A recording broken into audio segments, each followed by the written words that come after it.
Okay, it's about 9 o'clock. I guess we'll get started.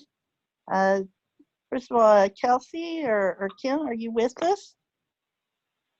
Hi, Madam Chair. Kelsey here. I'm ready. Oh, hold on just a second. I didn't hear you. Who was that? Oh, sorry, it's Kelsey. Can you hear me okay? Kelsey. Yes, I heard you. Nope, that's great. Thank you.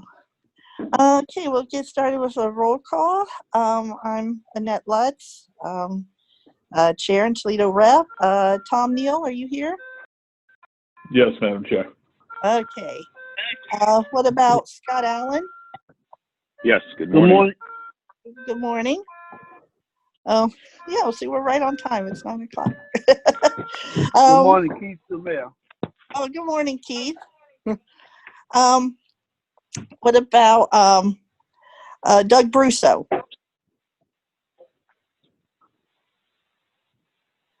Okay, Doug's not here yet. Frank Bergassa? Present. Okay. Is Jim Debus here? Okay, Keith, you are here. So what about Larry Danflis? Here. Good morning, Larry. Good morning. Let's see what alternates are here. Is Christopher Douglas here? Yes, good morning. Good morning, Christopher. Dean Hamilton? You were yesterday. Okay. No, pardon me? Okay, I'm sorry. What about John Canady? Yes, good morning, Annette. Good morning, John. Dave Bergassa. Okay. Doug, are you on here yet? I'm sorry. I am. Sorry about Okay. that, Annette. Okay, no problem. And let's see what Bureau staff people.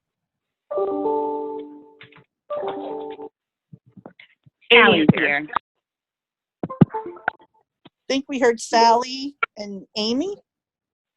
Yeah. Good morning. Christy's here. Good morning, Christy. Good morning, Madam Chair. Rick Shantz is here. Good morning, Rick. Any other staff people? Okay. Let's see what operators we have. Any from Toledo? Or Cleveland?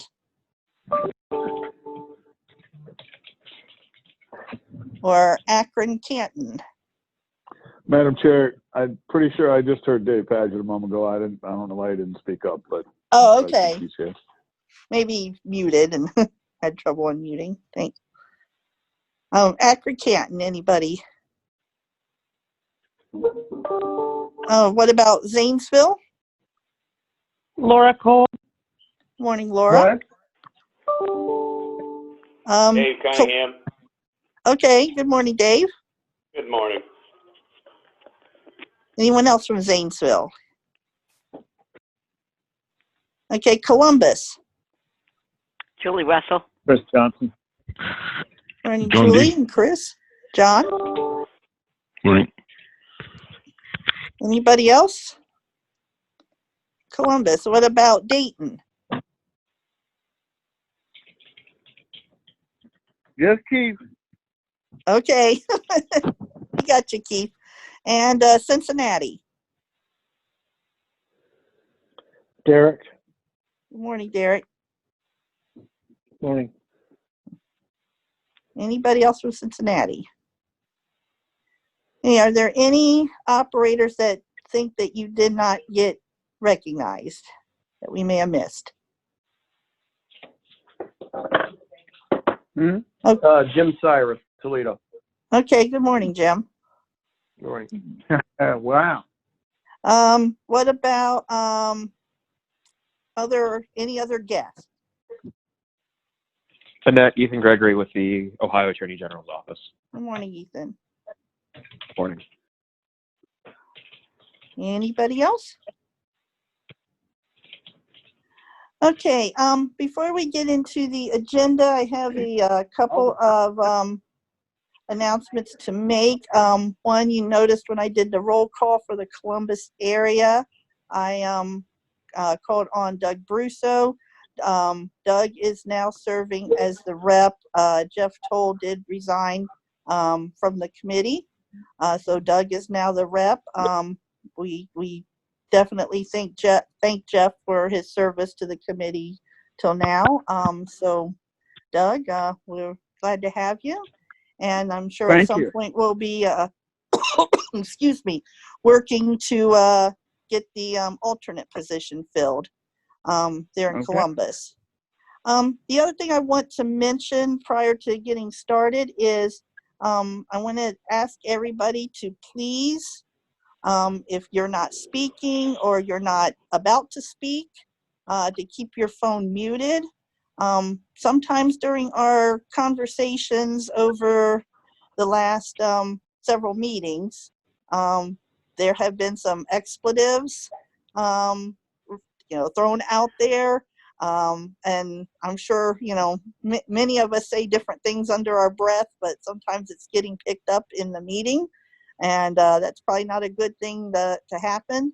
So just kind of keep yourself muted, and then you can say whatever you need to say, but it can be distracting and not real great when it comes out in the meeting. The other thing I want to bring out, and I'm going to say this, we've had a lot of talks over the last several weeks about budget and all the concerns, and we're not going to get into that at this moment, but it is not helpful. Everybody has a right to their opinions, but it's really not helpful when our operators and stuff are telling staff people that they should be furloughed, that they don't deserve their job. And I've gotten too many notices of that. It does not help our cause. It just is, I'm just asking people not to do that. It's not the consultant's fault what's going on. I know we all think money should be spent maybe in different ways. Somebody's talking and not muted.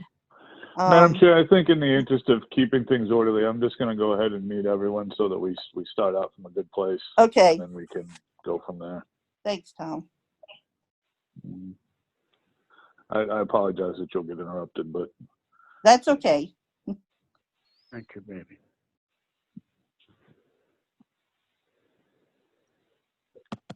of course, now that I'm trying to do it, I got logged out.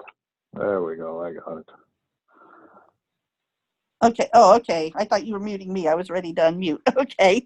You actually are, Madam Chair. I got logged out of the app, but here we go.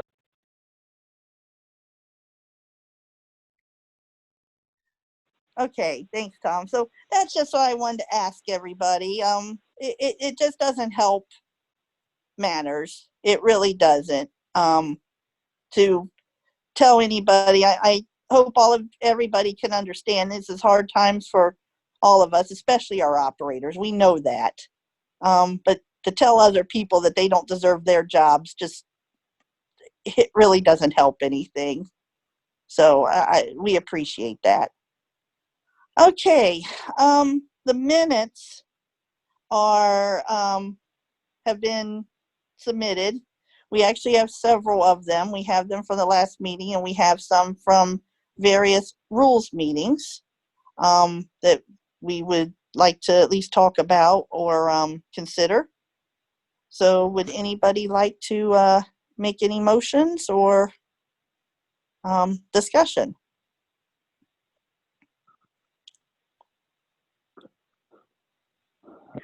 Madam Chair, Yes, Tom. I guess I have some discussion, but on the response to the minutes. But I guess we should go through the order of things, and I suppose I will make a motion to accept the minutes so that we can discuss them. Okay, is there a second?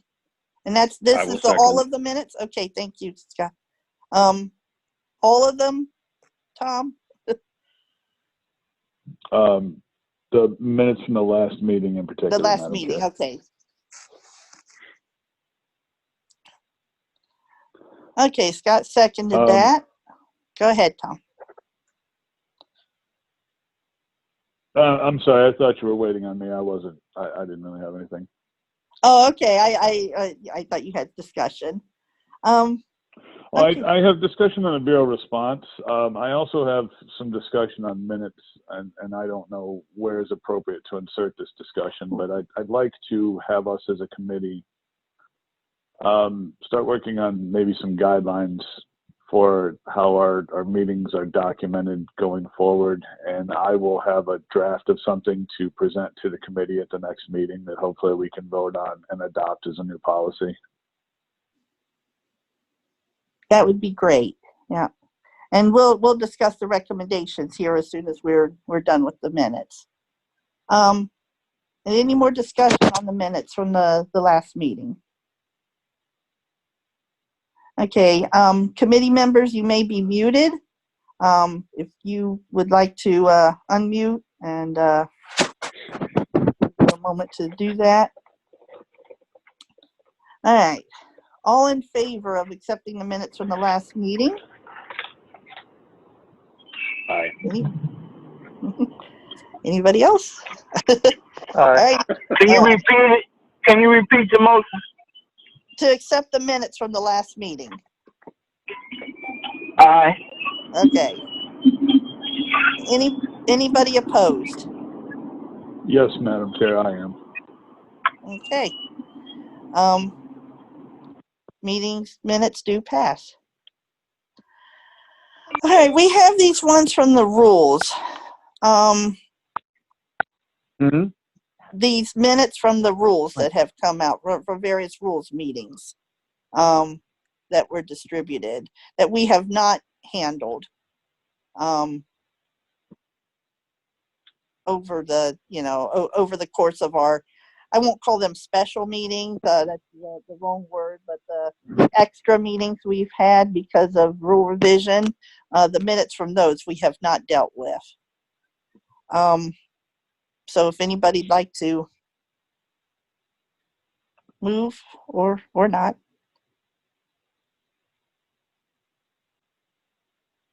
Okay. Well, maybe we need to look at those a little more and see what they, if nobody's prepared to make a motion, we can Madam Chair, look at those. Yes. I'm sorry. Excuse me. I'm so sorry. I wanted to let you know that I'm checking now, but I don't think that I got the minutes. Okay. Okay, so I can't comment, and I'd like to. Okay. So if some folks did not receive them, and I know that delays them being distributed, but if nobody's prepared to make a motion to accept those rule meeting minutes, then we'll work on that for next time. So now we'll move on to the responses from the last the motions made at the last meeting. And Tom, did you have something? Or? Well, Madam Chair, I have several responses, I guess, but the one in particular that I'll take the committee's time with right now is the characterization in the Bureau's response that the committee is unsure what the committee wants, therefore the Bureau can't move forward. I think is a little bit disingenuous. So the committee made themselves very clear on what their goals were. The committee's motion was very clear on where the committee was hoping the Bureau would go. And the response that's included in those minutes makes it look like the committee has no idea what they want, therefore the Bureau can't do anything. And I don't think that's the case. For what it's worth, I took that the exact same way. The committee was very clear on the motion, what we wanted done, and there was no, I don't even know how anything could have been interpreted differently. Madam Chair, Yes, Frank. I will add that, yeah, I don't know if it was misinterpreted or I don't even know what word to use, but I will say this, that they tried to say the committee was unsure of what they wanted or expressed concern about forgiving initial inventory, and maybe they misunderstood, but I don't know that. But I will say this: we didn't express concern about doing that motion. Our concern was over setting everyone's initial inventory at 0. That's what the committee expressed some concern about.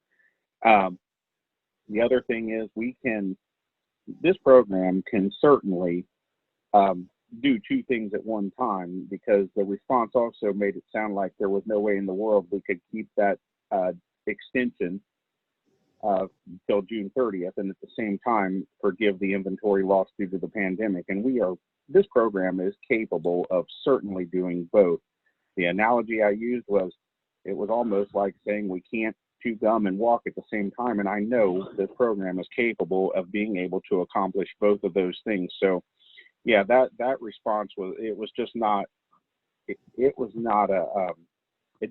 wasn't a good response. It wasn't sound reasoning. It wasn't well thought out. It was, I don't even know what to call Emotional. It was emotional, Frank. Yeah. Anyway, that's what I have at the moment. Thank you, Madam Chair. Forgive Christie, me, I Madam think Chair.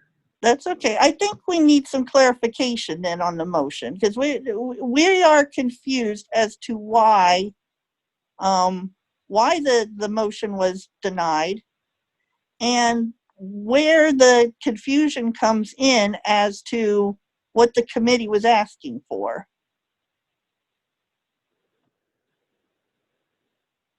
Madam Chair, can you hear me Yeah. now? Yes.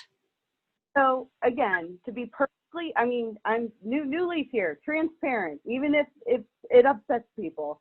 Again, I thought we were clear, and maybe we need to be further clear. We are not interested in forgiving debt until we all come together and work on a new inventory process. And we don't want to forgive debt and to get back into the same situation. And I thought we were clear on that, but maybe we were not. Or maybe the committee just doesn't, I know you guys don't agree with that, but that's where our position was. And we don't believe that it is an immediate threat right now for people to have this debt on the books. Okay, 2 things. One, no, you have not been clear, at least as far as I'm concerned, about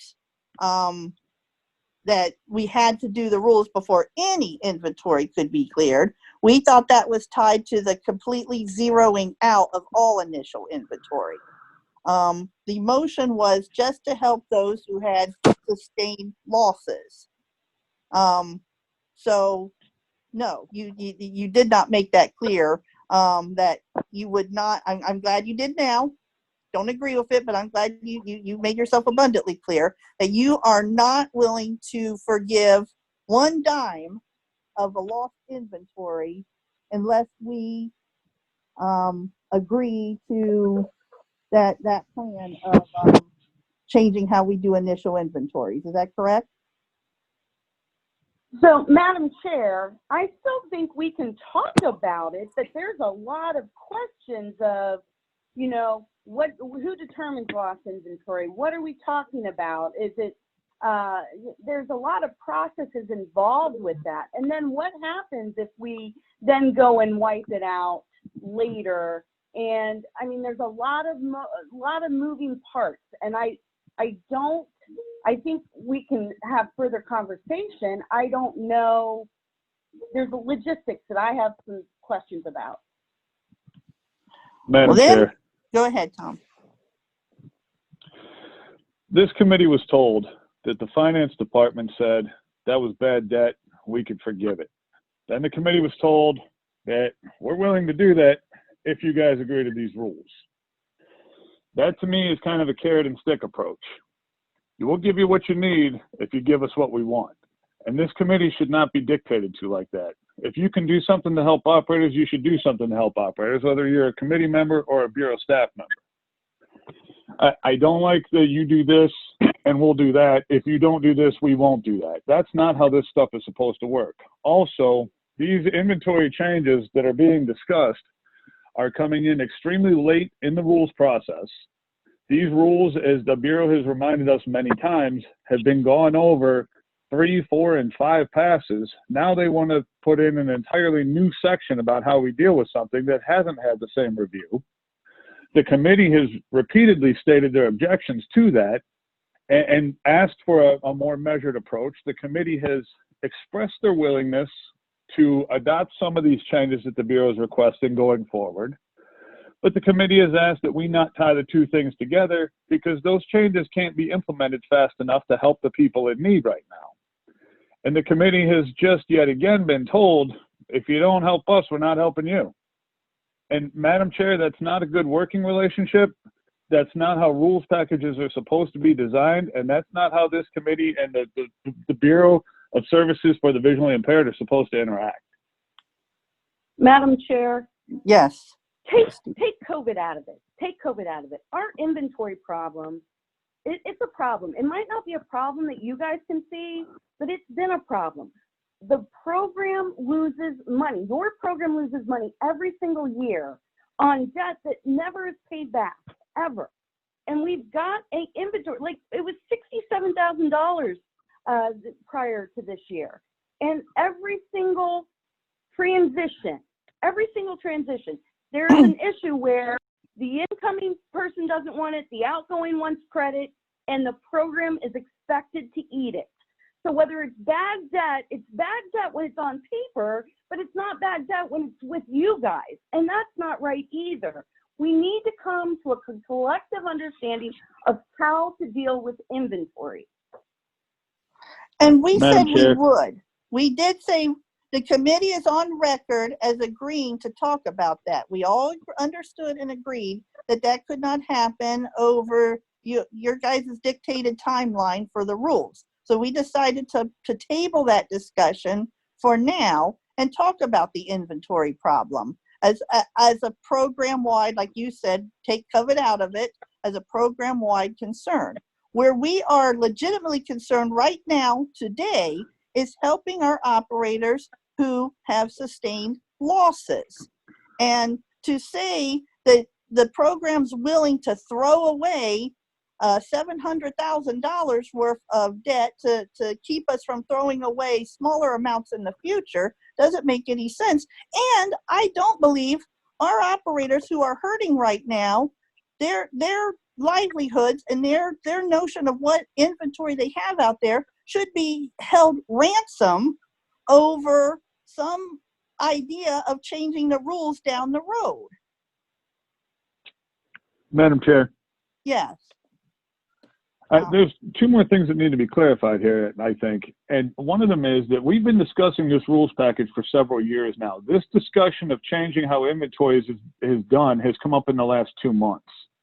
This has not made it, there have been no changes suggested for the inventory sections of the rules up until this, I guess, offer to forgive inventory conditionally on those changes.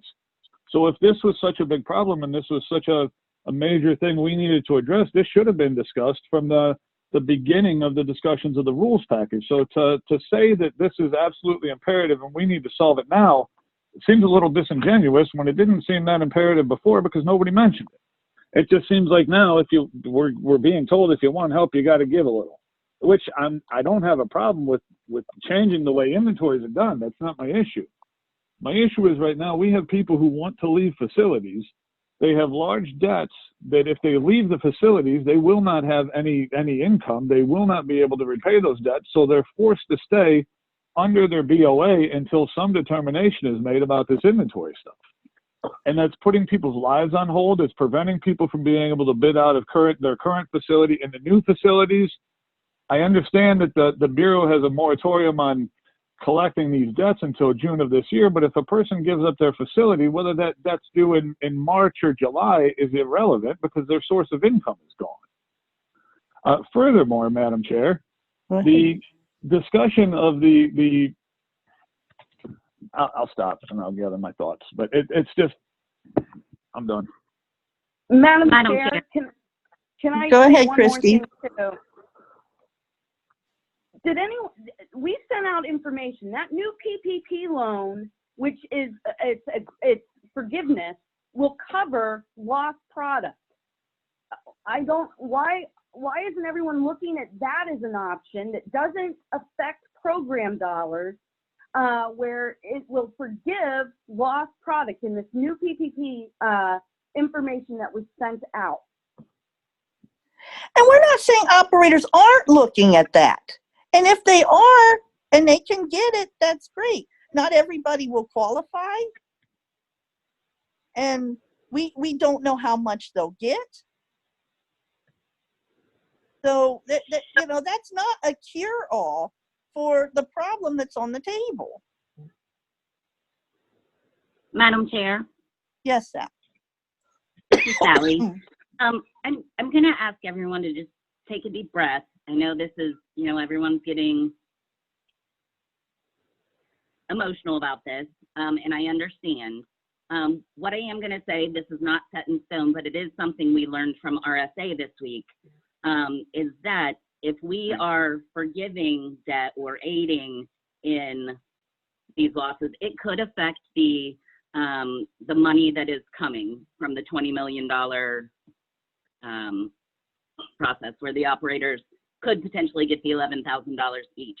So I guess we just need to, you know, take a breath and maybe put this on hold for right now, until we get more clear direction from RSA. Madam Chair, Yes. I just want to add to the discussion a comment that on what Christy said earlier about the PPP loans. I want to tell you and the rest of the committee and the staff that Patty and I have applied for it the first time, didn't get it. We have applied for it this time, and I'm sorry.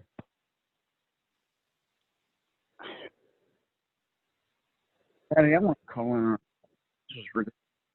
Doug, are you finished with your?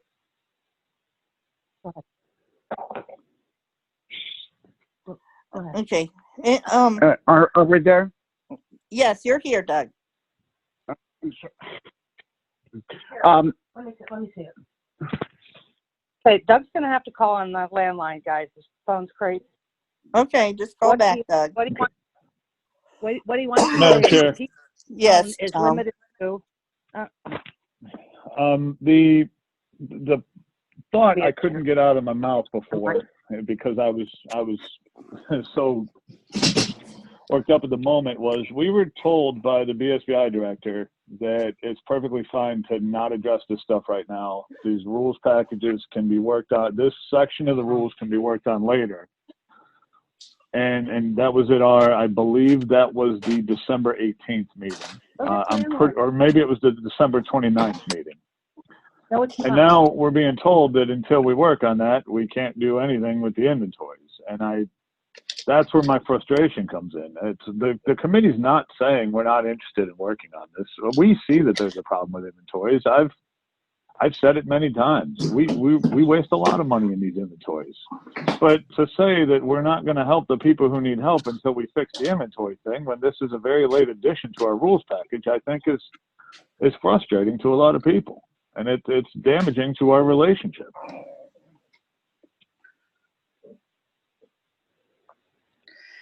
And Madam Chair, with that, I'm done. Okay. Anyone have anything else? Yeah, Madam Chair, I would just say I believe that, you know, we should work towards trying to, if people can qualify for the PPP, that's fine. I may be incorrect. I was of the understanding that you might have to have payroll to even qualify for the inventory side of that. I don't know the exact answer to that. I would hope that if there are people that can qualify for it, that maybe, you know, we have a consultant or somebody who can kind of familiarize themselves and help individual operators who are trying to qualify for it.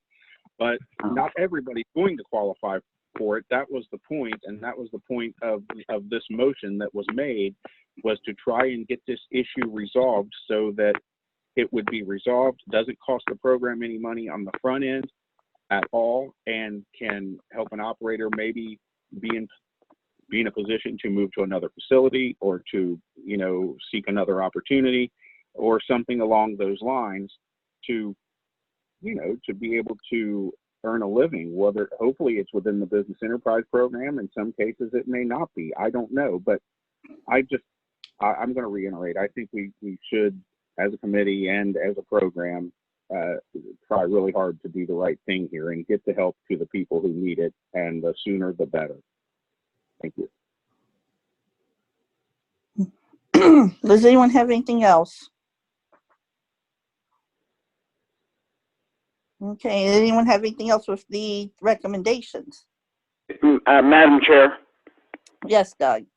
I'm sorry. I've had technical difficulties here. I believe that I have them solved now. Thank you for your patience. I believe that Frank is right. I have been listening to the conversation, and I think Frank's right. You asked for comments. 2.5% of the PP loan is designed. Your payroll times. My payroll times 2.5 is the PPP loan, and also includes some expenses. But 50% has to be spent. 60? Yep. 60% has to be spent on payroll. Thank you, Doug. So that's very helpful. Just for the discussion. Yeah, that's real helpful, because that would disqualify several of our people. Of course, yes. Yeah. So, Madam Chair, yes. So, this is Sally. With this new PPP loan, it's not necessarily intended for lost income, but operators can pay themselves out of that money. So it doesn't mean you necessarily have to have other employees on the payroll, but you can pay yourself. And lost inventory has also been added to the list of approved expenses for this. I don't know if you guys want a little bit more information on this. yeah. Madam Chair. Okay. Yeah. Go ahead, Tom. I'm sorry. No, Tom? go ahead. I'm gonna say, it may be something worth, you know, educating our operators for, you know, obviously not right here, at the moment. But it definitely, I mean, every option to help folks is out there. We appreciate that. But like I said, not Madam everybody's Chair. going to qualify. So, yes, Doug. I was going to say, for the discussion, I'm told that 60% of the PPP loan has to be spent on payroll, not paying yourself. Madam Chair. Yes. We can have a PPP discussion at another time. This discussion in particular is about the committee's motion and the Bureau's response to that motion. Yes. Forgive me, Tom. No, that's No, okay. Doug, it's not personal. It's not personal. Yep. I understand. I'm sorry I interrupted that. Sorry. So did anyone else have anything about the recommendations? And this one in particular, or any of the other ones? Okay. Then we are going to move on to public comment. I'm going to say I am on the list to make a public comment. So I'm going to do so as an operator, not as the chair or a representative of the committee. So in order to do that, I am going to turn the committee over to Vice Chair Tom Neal. Okay, I have a couple people down for public comment. I'm going to ask that if you're not the person actively speaking, please mute yourself so that you're not a distraction to those who are trying to listen. Also, the chair typically gives 3 minutes. I think we're going to extend it to 5 minutes today because there's a lot of people who feel very strongly. So I guess with that, we'll open it up with Laura, if you're ready. The floor is yours. Yes, I am. Thank you so much. I really wanted to make a comment about the general direction that things seem to be going lately, particularly the January 8th meeting. I could feel my blood pressure rising as some of the conversation went on, and it was just really upsetting to hear some of the direction of things and excuses given as reasons why the Bureau needs to exert all this authority through our rules, and some inappropriate comments made about the unassigned income going to operators somehow being responsible in part for the financial crisis of this program and all of the match dollars that it could have drawn down. I feel like there's a complete disconnect. Many of these opportunities are dwindling every year as far as how much money people are earning. We have to go out and provide ourselves with benefits. Many of our facilities are so small that people can't even don't even have the revenue to pay a driver or reader to absorb the cost of their own disability.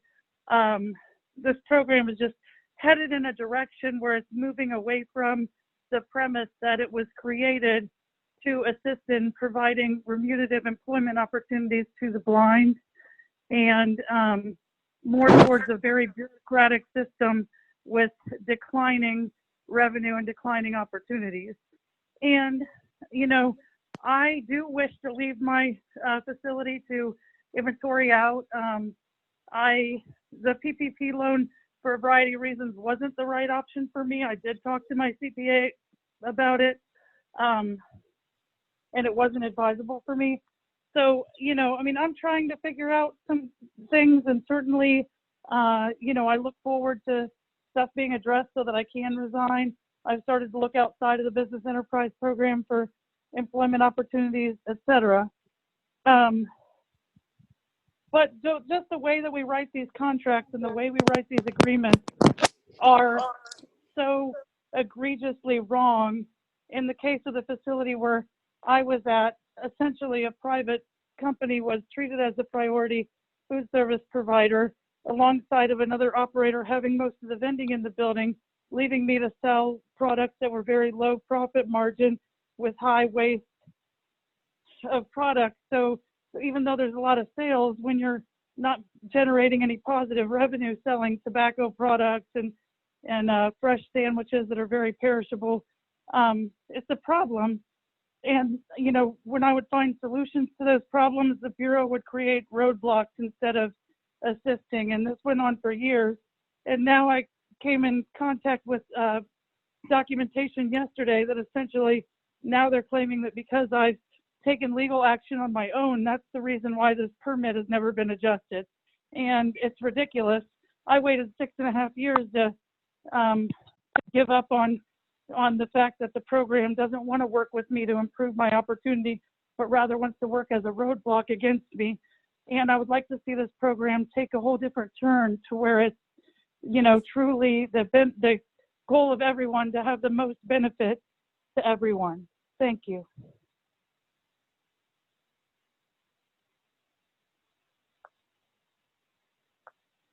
Okay, thank you, Laura. Chris Johnson, you're up next if you're ready.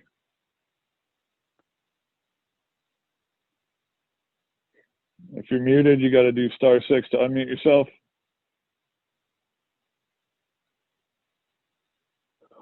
All right, we'll give him another second. I guess next up on the list, we have Derek Newfarth. Can you hear me? There you are. Got me? Yep, you're good to go. Okay. I've got 2 things that I'd like to read today, and I'd like to ask the committee to enter both of them into the minutes for future reference. The first thing I want to read is actually, and I spoke with Jeff and got his permission to do this. This is Jeff's resignation letter from the committee. I'd like to read that now. I am regrettably resigning from the Ohio Vendors Representative Committee effective immediately.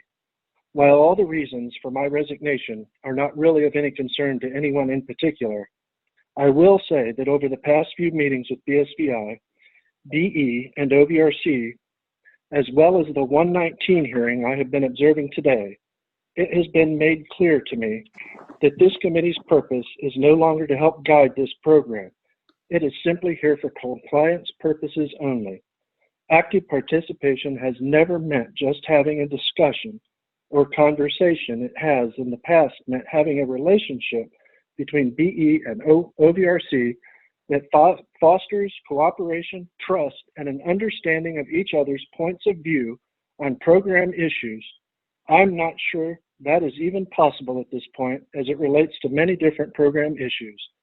I do not wish to be held responsible in any way for the rules package that is being revised currently, nor do I wish to waste countless more hours trying to solve issues that ultimately the committee has little to no control over, helping to decide.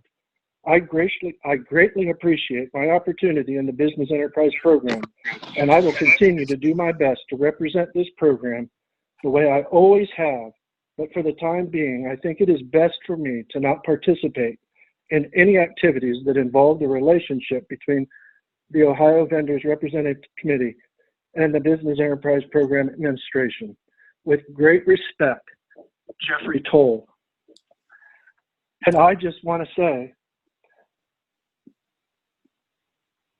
that this is an elegy. This is a loss of the operator's voice that has existed for decades. Jeff Toll has been the operator's voice for decades. And I greatly respect him for that and for this.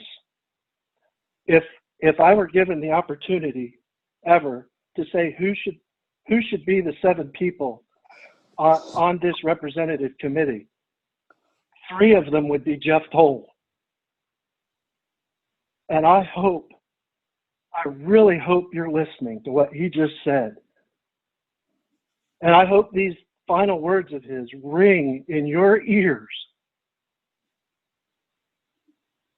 until we hear his voice again.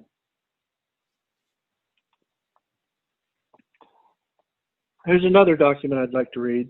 Give me just 1 second to pull it up.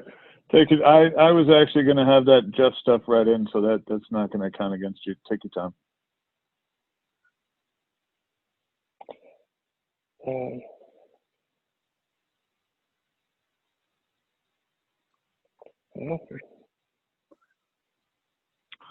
Would you like to okay, no, I got it. Chris, let him do his and then come back? No. Okay, go ahead. No, I got it. Here it is. It's opening up now.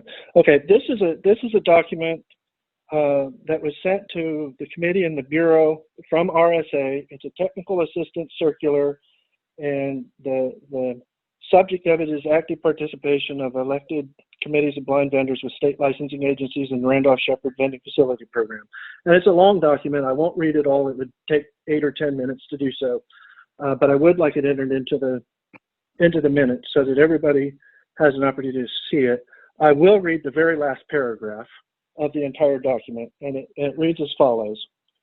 Ongoing collaboration is both essential and mutually beneficial to blind licensees and the SLAs, given the significance and major impact that administrative, policy, and other program decisions have on each blind vendor's business operations and livelihood.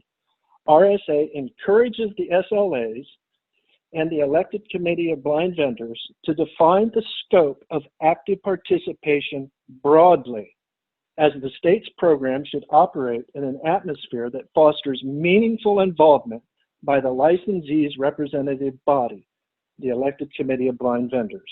That involvement serves as a crucial and unique feature of the program.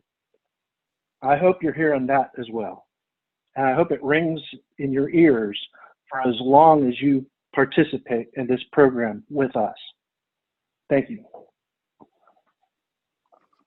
And we'll make sure that gets to Kelsey. That entire document should be included in the minutes for this meeting. Thank you, Jack. Thank you.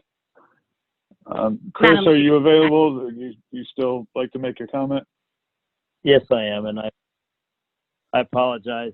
There's a difference between #6 and *6 and how they function, and I apologize. No problem. I would like to speak to 2 topics.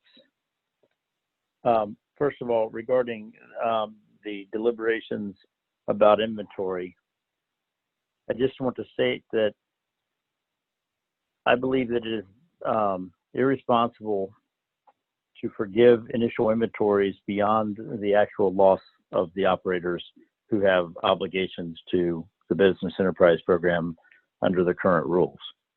We know that there are a significant number of facilities where operators have not experienced a total loss and have experienced some partial loss or no loss at all. And therefore, it is not in keeping with the fiduciary role of the administrative staff to be custodians of program dollars to forgive debts where there has been no loss. So whether the conversation moving forward resolves to continue under the current rules or to change the rules, which would implement some sort of an initial inventory payback plan, I believe the current obligations of operators who have not experienced a loss should be a portion of that payback plan. That's that topic. We just need to be good custodians of the assets that we have. And right now, we still have some good debt on the books among that $700,000 in inventory. The second topic is related to the finance report that was provided at the last meeting. I'm really grateful to have had the opportunity to hear the sharing of the finance officer. I don't recall the lady's name, I apologize. But I did not hear anything about the current rate of non-salary expenses. In rough numbers, we were told that we have about $400,000 in current program funds balance. We were told that federal match added to service charge collections generates something along the lines of $140,000 in program revenue monthly. And we were told that currently salary expenses out of that $140,000 are in the range of $120,000. But we weren't told what non-salary expenses amount to. Knowing that amount would help us to recognize how long our current funds balance will carry us. And I think that's a really important question in order to enable an informed consensus to be developed between the OVRC and the administrative staff regarding decisions. It is, in essence, the heart of active participation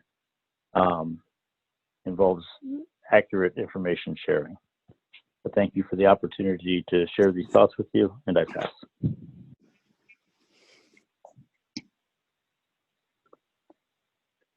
Okay, thank you, Chris. I do have one other person, but is there anybody else who'd like to get in a public comment? All right, hearing nobody, turn it over to Annette Lutz. Thank you. I do, again, want the record to show that I am speaking for myself. I'm not speaking as chair of the committee, nor am I representing the committee's thoughts in what I'm about to say. However, I will state that when I am chair of the committee, that one of my responsibilities and the responsibilities of our committee members is to foster a good line of communication with the Bureau. Tom and I have met bi-weekly with Director Miller, with Greg Dormer, and the other administrative staff of OOD. Those calls are critical. I appreciate them. I appreciate them for taking the time to do it. And I don't believe anything I am about to say are because of those calls. I do honestly believe that Director Miller has the best interest of the program at heart. I don't know that we agree on what the best interest is, but I will say that. The problem I'm going to speak of today comes closer to home. It is at our level, here in the Business Enterprise Program. It is due to a loss of focus. We have lost focus on what this program is about. This program is about giving jobs to blind people through self-employment opportunities. And every decision that is made by those of us who are decision makers for this program should be making decisions based on two things: what is best for the operators and what is best for the program. That decision should be made, every decision should be made with those two things in mind. Every decision, from the signing of a Bureau grantor agreement to the purchase of a vending machine, to every communication between operators, BE staff, and the general public, should all be in the idea of what's best for the operators and what's best for the program. And I say we've lost focus. That includes myself, and that includes the members of the OVRC. We've become complacent. We have not given the attention to detail with those things in mind. I do not believe that any committee member has intentionally done anything that would be against the best interest of the operators or the best interest of the program, but because of complacency, sometimes things just fell through the cracks. Where I do put the blame for this is squarely on the administrative staff of the Business Enterprise Program. Those decisions, many times, are not being made with the best interest of the operator or the best interest of the program. Too many times, those decisions are being made in order to cover their butts, to exert authority, or to make their lives easier. And that is no longer going to be acceptable. And I'm going to give some examples of that. Earlier this year, and over the last years, some of our operators have filed grievances. Those grievances were thrown in the trash for all intents and purposes. The Bureau has developed a tactic to peruse grievances to see if there's any way they can legitimately, in their mind, throw them away and not have to deal with them. Those decisions are not in the best interest of the operator or are not in the best interest of the program. When several operators, I believe there were 13, filed grievances because of this decision that the Bureau has to take this tactic to say, look, we cannot stand for our operators' due process rights to be eliminated in this fashion. The Bureau did not come to those operators and reach out a way to say, look, we understand there's a problem. We want to try and solve this problem. No, they took the tact of, we're going to fight this. We're going to use your service charge dollars. We're going to use your federal match money that could be well spent better in what's good for the operators and good for the program. And we're going to fight your ability to have due process. We're going to sit back and take control. And the reason why we're going to do that is to cover our butts, to exert authority, and to make our lives easier. Earlier this year, the committee was not allowed the opportunity to actively participate on at least 2 issues. The committee felt strongly enough about this that the committee filed a grievance on that. That grievance has gone through the process. Because the committee felt it was in the best interest of the operators and the best interest of the program that the committee be allowed the opportunity and the obligation to actively participate.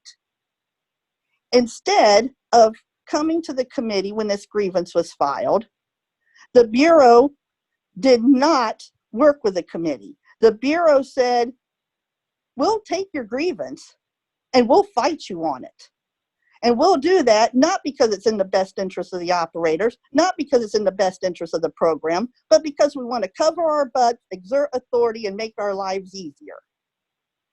Just like they're doing with so many other things. The committee reached out an olive branch in the process of this grievance. The committee said, look, we understand maybe you made an error earlier this year when you didn't actively participate with us. If you admit to not actively participating with the committee, And if you promise that you'll follow the law and do it in the future, we can settle this grievance now and work forward to the future. No. What the Bureau did was cut off all settlement negotiations and said, we'll see you in court. Once again, spending our service charge dollars, our program money to fight our committee, to cover their butts, exert authority, and to make their lives easier. Then we get to 2 weeks ago, when this committee sat here and asked questions about a budget. We wanted to know what was going to happen with our budget. We had legitimate concerns. We honestly would not have been doing our job if we didn't express those concerns and ask the questions. The committee was looking for solutions to a problem. Instead of talking about what we are spending the money on, the committee was given a laundry list of things we're not spending money on and told that we should be grateful for that. Then a finger was pointed right at this committee and right at our operators. And we were told in no uncertain terms that one reason why this program is in trouble is because you greedy people had to take your benefit money. If you wouldn't have done that, we'd be just fine and dandy and there'd be no problems. But it is your fault. Not once in all of this time did this committee point their fingers at the Bureau and say that the problems that we are in financially is your fault. Instead, we have tried as a committee to say, let's work out the problem. But no, we are told it's the operators and the committee's fault. Then on top of that, we were told the program's invested all kinds of money in you, and you don't give us a good return on investment. You poor business people, shame on you. Another reason why our program is in financial trouble. It is all your fault. That conversation in no way had anything to do with what was best for the operators and what was best for the program. It had to do with covering their butts, exerting authority, and making their lives easier. Then we get to the rules. These rules that we have worked, I don't know, probably weeks worth of time on over the last several years. These rules that in some cases have been positive. But then I see tonight, overnight, I see a draft after we've talked and we've negotiated of Rule 10, that sole purpose, the only purpose of Rule 10, which is the Performance Improvement Plan rule, is to be able to give the Bureau opportunity to discharge operators that they feel are not living up to snuff. The whole notion in this last draft of a pattern being talked about, having to be demonstrated, is gone. Now, in this draft, if an operator does not exude what the program calls person or professional manner, they can be put on a PIP. And then that PIP can be solely determined after some kind of compliance hogwash that they put in there about a selection committee making a vote by the director. No protection for the operators whatsoever. These rules right now, the way they are listed, are a farce. And I hate to say that because I put a hell of a lot of time into helping draft some of them. But we cannot allow the rights of our operators to be stripped like they are in this draft. Like I said, there's some good things in there, and I really hate to see some of those good things and that good work go away. But when I saw this final draft, or this draft that came by last night, and saw what they were attempting to do, it all clicked in my head that this is exactly it. Cover their butts, exert authority, and do everything that makes life easier for them. They have no interest in working with us. They have zero interest in protecting the rights of our operators. I hope we can move forward with the rules. Right now, I don't support them. I will continue as my job as the representative for the Toledo area and as the chair of the committee I will continue to actively participate if that's what the committee and the Bureau wants to do. But I can guarantee you that if these rules go forward, and there is absolutely one line in those rules that are not in the best interest of the operators or not in the best interest of the program, I will fight with every fiber of my being to make sure they don't go through. And I'll tell you, I know how to do that. Director Miller, Greg Dormer has given us their word that they would not put rules through until we all came to agreement on them. And I like to think they both seem like good men. I like to think they'll stick with that word, and we can do something positive and what's good for the program and what's good for the operators. I'm done. Hear, hear. Thank you, Annette. Is there anyone else that would like to make public comment? Any committee members, guests, members of the public? Okay, and hearing none, I'd just like to make a brief statement. It's not really my role to in this position to make statements, but I would like to ask everyone who just heard these people speak, take into consideration that these are not new people to our program. These aren't radical operators. These are people who have long-standing careers in the business enterprise program with lots of experience, lots of personal interest in this program succeeding. And these people don't come to these meetings and make these statements lightly. These are people who feel very passionately about these things. And I think that translated in the tone of their voices and the words that they chose. This sharing of thoughts right now was meant to be productive. It's meant to help people realize that operators are very concerned. I'm going to encourage everyone you know, or everyone at this meeting, to reach out to people you know, invite them to the next meeting, invite them to make a public comment, invite them to make themselves heard. And with that, I'll turn this back over to the chair, Annette Lutz. Madam Chair. Yes, Doug. I want to say, I just want to say that your words just spoken as a veteran operator of 25 years express exactly what I came into this program for, where I would have a leg up and an even chance with the sighted world. I think I've proved that over 25 years. And to see what's happening, and that's why I can't let go of the committee with my memory issues, with MS, is because I can't stand what's going on here, and I have to be involved. You know, and there seem to be no other operators that want to do it, and I can't blame them. So that's what I have to say. Thank you. Thanks, Doug.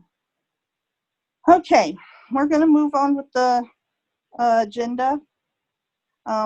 First thing we have on here are temporary agreements. I know we had several issues with those. Scott asked that I put this on the agenda. So Scott, you want to let everyone know what you're thinking? Sure. Thank you, Madam Chair. I'm dealing with a situation in my district right now with a temporary operator who has taken on this temp at OSU Newark, and he has taken it on as a personal favor to the program. There are many operators, veteran operators within our program that take on temporary facilities to try and help. Maybe if we can't find a new operator that would like to take on a temp or something like that. The situation that the individual is dealing with is the fact that due to the constraints of the BGA for Ohio State, there is a best way to describe it is there's a commitment of a bloated facility of too many machines in too many buildings. There's a case in point in one particular building. The operator has only experienced 4 sales in a period of a month. At the present time, you know, there's an initial inventory obligation of $3,600. The operator has not taken a draw from the temp facility at all, nor has he paid his wife, who is his employee, for employment of, driving and helping him service machines. My concern is the fact that if we do not find a way to better communicate with grantors, certainly during the situation of COVID, of higher than normal or expected expectations, the particular grantor is demanding that all of these buildings stay open and the machines are ready for service and are filled when there are no customers to support these vending machines. My concern is the operator would like to step down from this particular facility, but he has that outstanding initial inventory obligation. He is continually pulling expired product out of the machines because of the fact that he is trying to uphold the obligation and keep these machines, visually appealing to customers and product available for said customers and to satisfy the grantor, but it's at a loss to himself and his facility. He's also concerned that there is going to be a negative appearance for him in taking on the opportunity for taking on future temp opportunities because this situation has soured. I have reiterated to him that I don't think that will occur at all. But my concern is the fact if we have these negative situations with temp operators, if we don't find a better way to address these particular situations, we are not going to be able to find temp operators to fill these obligations. That's the situation. All right, and that is a problem. We've already started finding places where we can't find operators to fill them because of obviously the lack of sales due to the pandemic. And so it's a problem that's out there. This is just one example. Usually when operators will, most of us are willing to suck it up for our permanent locations, hoping that the pandemic will end. But these temps, I honestly don't know why anyone would take a temp right now unless it was on the highway or post office. Anything else, I don't know how we ever get anybody to take them. So are we seeing this in I know it's been in Cincinnati. I know we have one in Lancaster. I know we have one that Scott's talked about. So let's work it out and come up with a solution and figure out what we can do for these locations.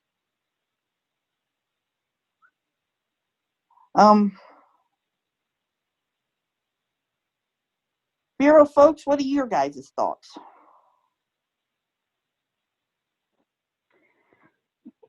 Madam Chair, this is Sally. Yes, Sally. And this did come up at our local OVRC meeting the other day, and I truly understand this particular operator's situation. He can rest assured that this will not reflect poorly on him should he decide to resign the facility. My only concern, and again, this goes back to the same kind of predicament we're in with all the facilities, is I don't know how to take care of one operator without taking care of everyone, if that makes sense. We are having difficulties finding people to temp things. And unfortunately, I don't have a solution at this moment in time. I'm open to suggestions on this. I'm kind of in a conundrum right here. Currently, we have 18 full facilities being temped, as well as I think 9 sites being temped. So I guess I'm looking for suggestions as well. Did you say 18 facilities? I did. And that does include the OSU facilities, but yes, 18. And I can send that out to the OVRC. Yeah, if I'll you're be honest interested. with you. I'd like to see that list. I don't doubt you, but Yeah, my no, goodness, I'll that's almost a absolutely- quarter of our facilities. Yeah, no, I'll absolutely send you guys that this afternoon. So we have lots of things being temped, and so yeah, any suggestions anyone has, I'm open to. I'm not sure what that looks like. And in most cases, are the sites, in some cases it's facilities, finding folks to temp it and everything. But boy, it's these small sites that are out in the middle of nowhere. Right. That cost a lot of money to transport and to get things to, and I just don't know what to do with them. I kind of threw a thought out there earlier this week, and I'm sure there's more problems to it than solutions. But I said, gee, since the consultants aren't doing much right now, could they go fill them? But I don't know. I don't know how that would work either. Well, and I don't know how we would obtain product for that. Right. There are a couple of things there. I mean, one option. I hate to lose any facilities or sites. Is my main. I don't want to waive these things because eventually I do expect things to return to semi-normal. It may never be back to the way it was, but I hope that things will turn up for the good. But one option, as opposed to waiving locations, is we could see if like universal vending could help us out for a while. It's an idea. I don't know. Does anyone have strong feelings for or against that? Madam Chair. Yes. I have a question related to those 18 facilities that are being tempted. I know, and Sally can correct me if I'm wrong, or someone else. Are all of that number, is that due to, like, I know I can think of one here in Cincinnati which is being temped because I didn't think it was a good idea to post it because of, it's at a university and there hardly being any business there, and I didn't want to put somebody, put it out there and have somebody maybe walk into that not knowing exactly what they were dealing with. So what I was driving at is that the bulk of those I know some of them are OSU, and that's the problem there, but and I don't know if Sally knows the answer. I was just trying to figure out exactly, is it all related to that, or is it just a variety of things? Madam Chair, there are, there are some colleges and universities being temped, but we also have things at Wright Pat. We've got something at DSCC. We still have the ODOT headquarters. Let's see. I know of at least one rest area facility. Yeah. Yeah, I think they're all over. Okay. Yeah, Portage County was being temped, and it is until the 27th, and then it's closing February 1st for a remodel. So that'll come off that list of 18. But like the Cuyahoga County Courthouse is still out there. Yeah. That's not even open, right? I believe David's If I still can, doing Sally. the vending, but not the cafe. Just to clarify that's in my area. That facility is made up of several different sites, and some of the sites are open, but the main portion is not. Okay. Madam Chair, Yes. question to Sally. Did you happen to hear back from the grantor at OSU Newark if they would lower their expectations? Madam Chair, I know Sarah was going to reach out to them before it's supposed to be before today. Let me follow up with her and see if she has heard back. Okay, thank you. Sure. And that's where we need to go. You know, sometimes some of these places just need to be reduced for the time being. And I know that's easier said than done in a lot of cases. But I don't know a solution to this problem out in the world. Out at, you know, the Lancaster site, the Newark site, where they're nowhere near other facilities. To get people Madam to Chair, go may I there. speak? Yes, who is that? This is Chris Johnson. Oh, go ahead, Chris. I just wanted to, we know that nationwide pandemic is causing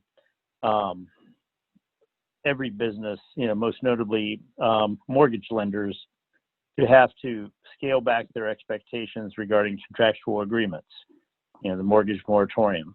I'm wondering whether it might be desirable that Director Miller approach Governor DeWine to ask for a moratorium on cancellation of our vending contracts in situations where it is necessary and prudent for us to not maintain inventory of machines and not continue to perform on those contracts per stated terms, because it is not practical, for example, in a university setting where nobody is on campus to speak of. All the professors have the right of decision regarding whether or not to conduct face-to-face in-person classes. So I think it would be appropriate for Director Miller and our Attorney General's staff person to craft some sort of a request of Governor DeWine, making a moratorium on state agencies, and I'm hoping it would apply to universities, against rescinding BSVI Bureau grantor agreements for non-performance during the time of the COVID pandemic. I thank you for the opportunity to share that idea. I pass. Thanks, Madam Chris. Chair, Yes. I agree with Chris. I think that's a great idea. I don't know. The question going out is, you know, if we were to make a motion, could we even do something like that to instruct or to ask Director Miller to speak to the governor? Absolutely. We can ask Okay. anything we want. You know, I don't see any reason why we can't put that out there. Another question. Yes. There was a couple people. I think I heard Sally and I heard another voice, but I didn't catch who it was. It was Scott again, but go ahead, Sally. Oh. I was just going to ask, could we give this a try at the bureau level before we go that much higher? I mean, I think a lot of our grantors are understanding. This one in particular in Newark, I think we're just going to have to deal with on a more formal level. But if you would please give us the chance to handle this from the bureau before we jump right to the governor. Well, you can have that chance, and I you know, don't know of many, but I know of at least one of our bureau grantor agreements that were Madam Chair, you're really distant at the moment. It's hard to hear you. Okay, sorry. Is that better? No? Yeah. Okay. Yeah, it is. Okay. I know of at least one of our agreements that was canceled due to this alleged breach of contract due to the pandemic. So I don't know, you know, if this problem is, you know, rampant, but it is something that is out there. I know the threat has been made on at least a couple of other occasions, and we were able to, you know, work something out. So, Madam Chair? yes, John? This is John. I just wanted to speak to Sally's point that, you know, to deal with this on the individual level at Newark. The issue is the BGA, other than 684, all other OSU facilities are under one BGA. And I know that's Dave, with your permission, Madam Chair, I know that's one of Dave's concerns is, you know, the effect that this is going to have on other OSU contracts, so or facilities. So if with your permission, Madam Chair, I'd like to. I know Dave's on the call. If he has any thoughts or any statements, I'd like to offer him the opportunity to speak.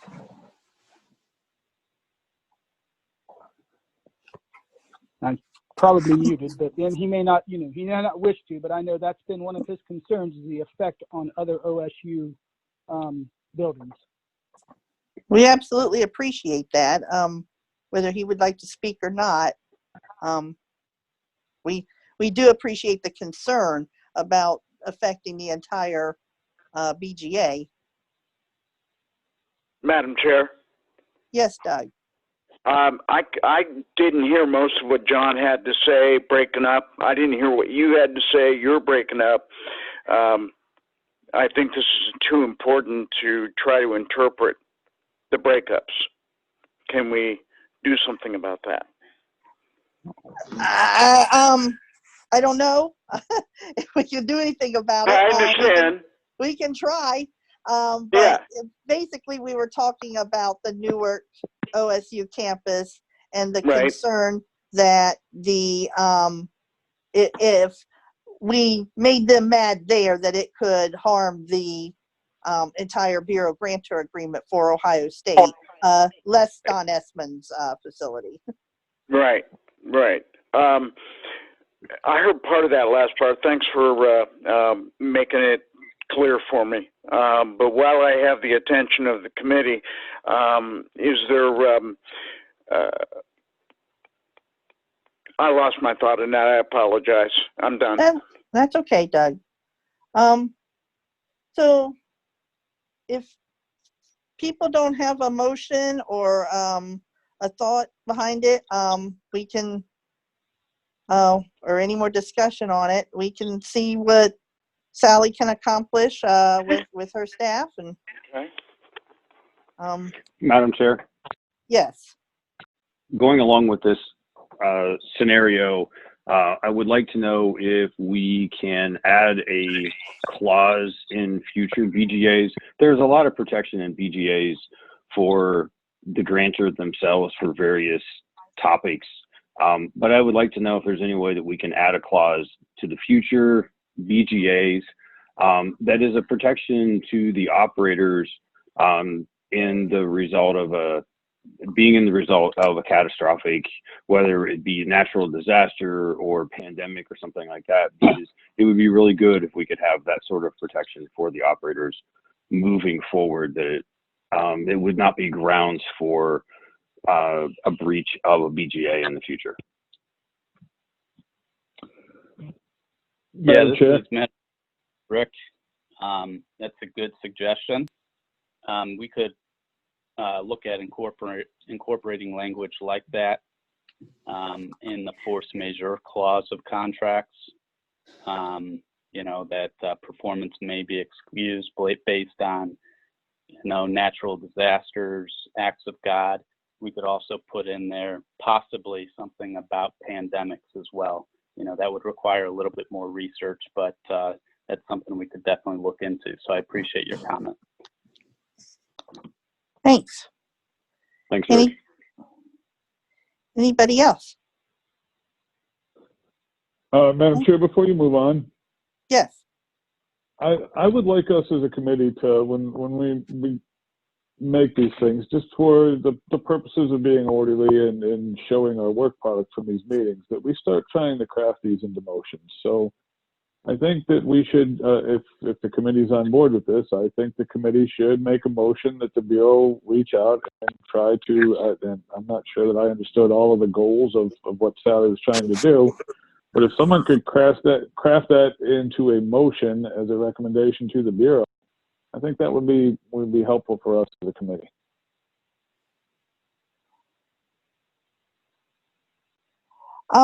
I think there would be two of them if we did it. The first one would be directing the Bureau to work with grantors to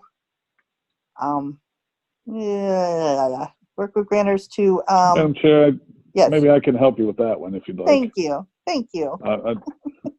I make a motion that the committee recommend to the Bureau that they start reaching out to grantors to determine some more flexibility to help keep operations going during the pandemic, and understand that boy, I just went off the rails. Now I know how you feel, Scott.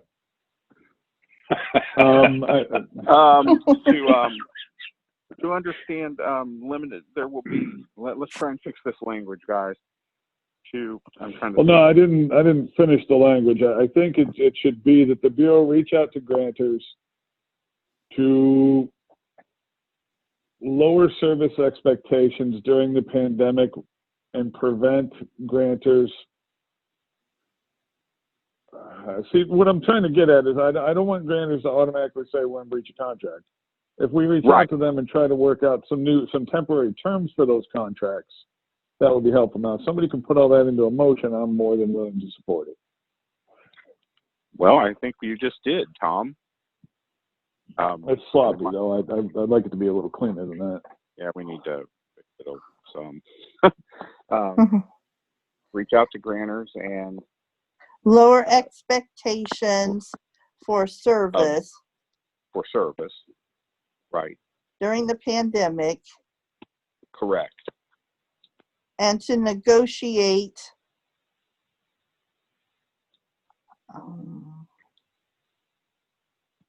temporary terms of service? Temporary, to negotiate temporary levels of service adequate to the business. There we go. Pink. I think that gets. Amy, I'm sorry, not Amy. Kelsey, were you able to make anything out of that? So I don't know. Kind of motion soup we just made. Can you hear me? Yes. Yes. We got you. Okay. I didn't catch who is exactly making the motion, but I have the Bureau to reach out to grantors to lower expectations for service during the pandemic and to negotiate temporary levels of service adequate to the business. Can we change that a little bit and take the word expectations out and maybe put in service levels or something like that? Because I think expectations was poor wording on my part. The Bureau to reach out to grantors to lower service levels during the pandemic and to negotiate temporary levels of service adequate to the business. I think Madam Chair, I think that's a motion I'm willing to put forth. Okay. I will second. Oh, okay.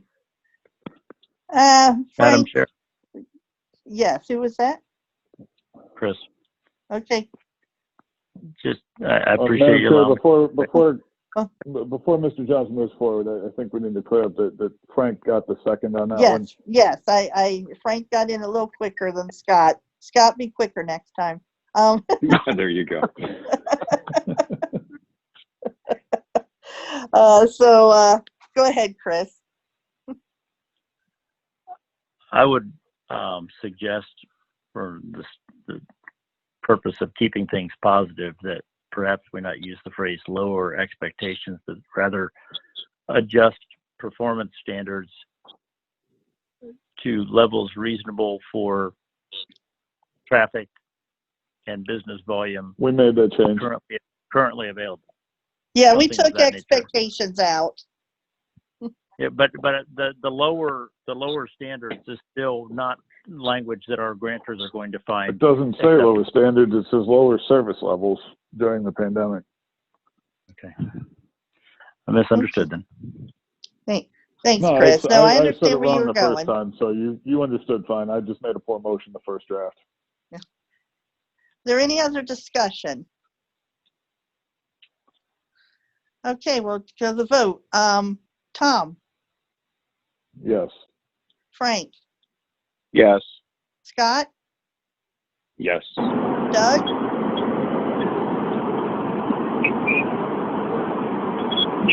Whoever Maybe just Doug. unmuted, you're drowning everyone else out with the road Is noise. that Keith? Yes. Okay. And Larry? Yes. Okay. Doug, were you on there? Yes, I'm here. It must be my phone. I'm breaking up. But yes. Okay, motion passes. The other thing that was discussed then was no, crud. There was another thing that we talked about. Madam Chair. Working forward to put language in future Bureau grantor agreements. Go ahead, Scott. Madam Chair, I'd like to make a motion that the legal department of the Bureau work on verbiage within future BGAs as a protection for operators in situations of pandemic or acts of God. Or other emergencies. Okay. Yeah. Change it. We can change that. That's what I was gonna ask. Okay, Keith, thank you. Yes, sir. Any more Kelsey, discussion? can you read that back? I know it's Yeah. convoluted. Yeah, I was just gonna, let me see what I got. I was able to catch legal department helps the Bureau work on verbiage as a protection for operators in situations of pandemic, acts of God, or other emergencies. In the Bureau grantor agreements, I think he had in there. Work on verbiage in Bureau grantor agreements. Okay. The legal department helped the Bureau work on verbiage in Bureau grantor agreements as a protection for operators in situations of pandemic, acts of God, or other emergencies. Sound good, Scott? Yes. Yes. Sound good, Keith? Madam Chair, sorry, this is Rick. Yes, Rick. Yes. I think I'm fine, like with a motion with that. However, I would be wary of, because again, we represent the Bureau. So I think if you wanted to, you could say, rather than directing the Bureau's legal department, saying something like, regarding the template, that BE look at adding language that regarding performance in light of a pandemic type situation. Just kind of take legal out of it because of that distinction there. Madam Chair, I'm willing to remove that. I was just, since we had spoken to Rick, that's why I threw in the legal department. So Yeah. Just say directs the Bureau to work on verbiage, not the legal department, I guess.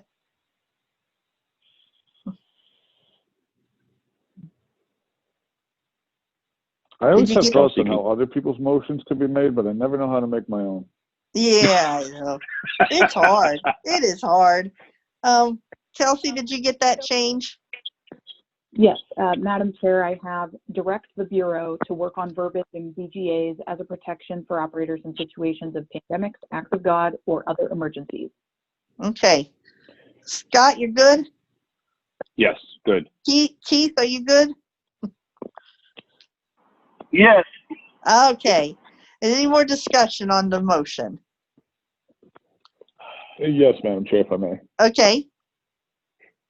Just to avoid confusion and a further response to a motion from a meeting, I just want to state that from this operator's perspective or this member of the committee's perspective, the intent behind this is to build in some protections for operators in the event that we end up in similar circumstances going forward in our BGAs.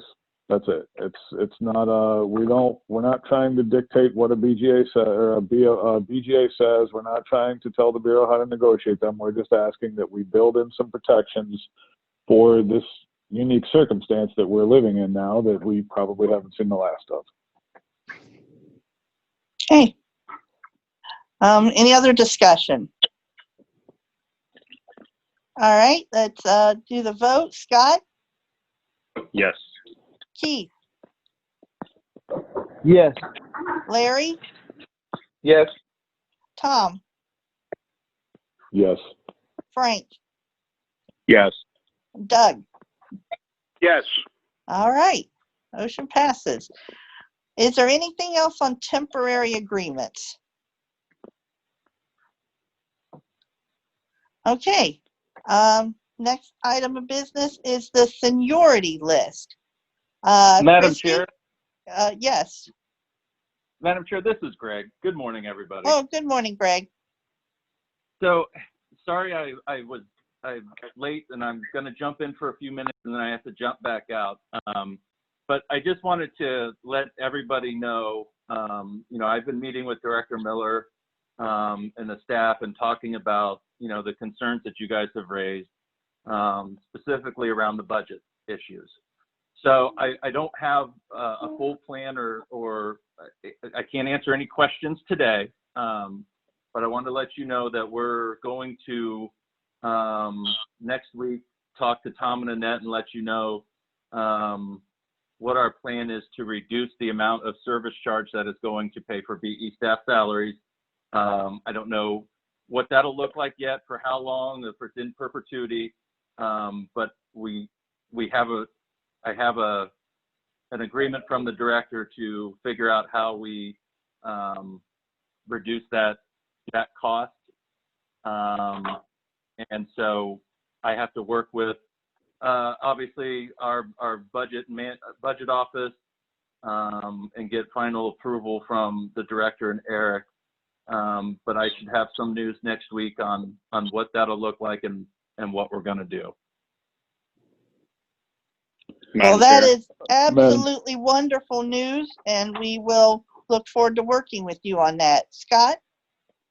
That's exactly what I was going to say. I was just going to say thank you. That is a huge step in the right direction, and I think that we greatly appreciate that. Tom? I was just going to say, Madam Chair, I just wanted to say, Greg, I appreciate that our conversation of the other day has had such a positive result. And when I hear the word staff, it does, I understand how you guys feel. I really do look at that as just a large expenditure, and I'm glad you're helping us reduce that large expenditure no matter what heading it falls under. So I appreciate it. And, and there's times, guys, we've been talking about this for a minute and but until I had something that I felt like I could bring to you guys, I know it sometimes feels like it's falling on deaf ears, but conversations and things have to reach a certain point before I want to get people's hopes up or get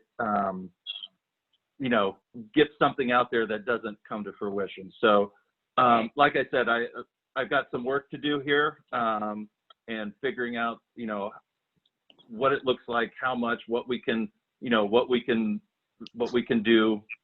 but we are going to reduce that expenditure for the time being, for a while. I don't know how, like I said, it'll be for a while. Obviously we're in a pandemic, but we will have something for Annette and Tom next week, and then to talk to everybody else. So. Well, sounds good. Very good. And we look forward to that call. All right. So thank you, everybody. I'm going to bail out now. Greg.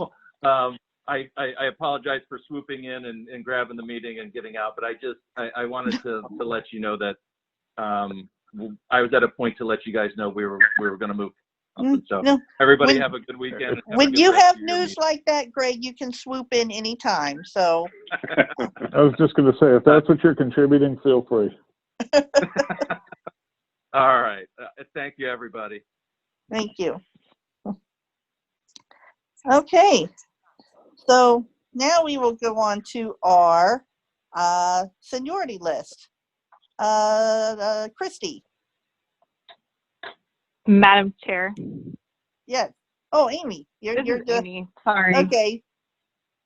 It's hard to follow Greg with that news, but the seniority list that we had sent out to you guys, we were going to send it out to all operators if that was okay, and kind of give everyone a chance to fill in those gaps that we don't have records for.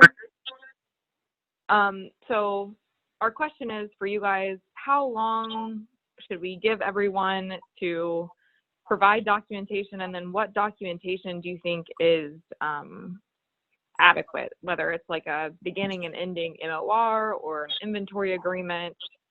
or the actual BOA? Madam Chair, I have a couple thoughts. Yes, Tom. I think if they can show, like you just said, BOAs, actual inventories from that time period, MORs from that time period, grantor communications from that time period, and as far as length of time to respond to the Bureau with their documentation, I think 30 to 45 days, because a lot of this is going to be old documents that's not going to be readily at hand, so we should definitely give people time to track them down.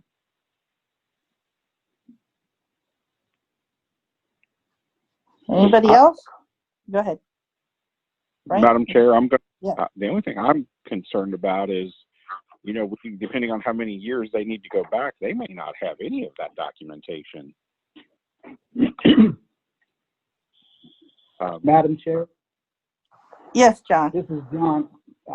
I happen to fall under what Frank just spoke to. I mean, I reviewed the list, and I've been a licensed operator since 1987, and knock on wood, fortunately, have never been without a facility. But I was 2 years were from 1989 till 2 or 3 years, 91 or 92, that I was not given credit for.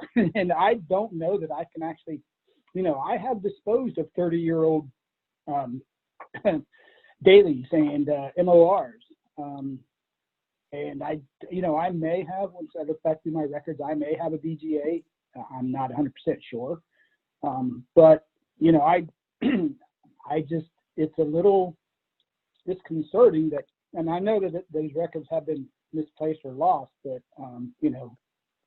I don't even know if there's anybody in even any other operators that can vouch for the fact that, yeah, I was at a certain facility for those 2 or 3 years, whatever, I think it was from 89 to 92. So I would Yeah, go ahead, Tom. I was just going to say, since this is a concern we've heard from a couple other people, I'm just throwing this out there as a talking point. So I don't know, I don't even have it as a fully formed thought yet, so before everybody gets upset. But why don't we make it as of within the last 30 years, it goes by time served. Anything after that goes by licensure date. So if you've been an operator for more than 30 years, you'll get seniority commensurate with the day you got your license. If it's less than 30 years, we should have documentation for that, or it'll be for time in a facility. And like I said, I'm just throwing it out there, not saying it's an official suggestion, but it's something to talk about.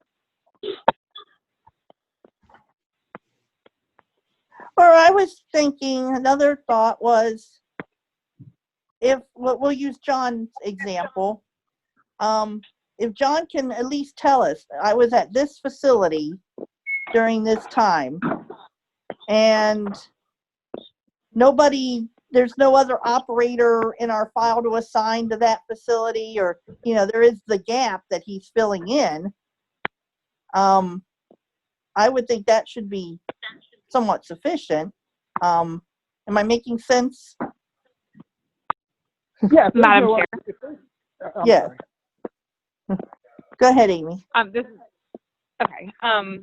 I think that we are willing, whatever anyone wants to provide, whether they know they're in the facility, we can research every single file that we have to try to, get documentation. If someone went in after John, there's got to be a record somewhere in there. So I think if we give everyone a time period of 30 to 45 days to provide whatever that they have, whether it's them saying that they were in a facility or they have the documentation, we can make whatever you guys want work for this list. Madam Chair, may I ask Amy a question?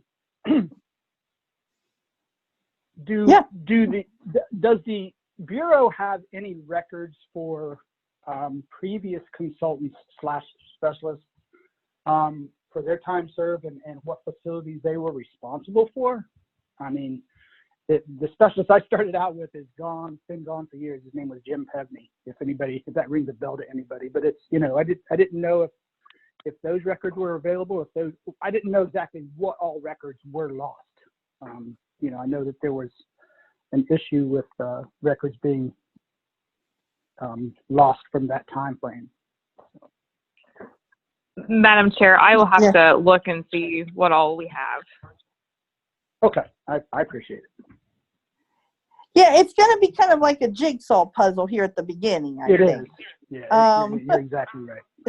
I think we're going to have to put things together. I don't think there is one answer fits all. It may be simple. So, you know, someone may be able to pull up a bureau operator agreement from way back when.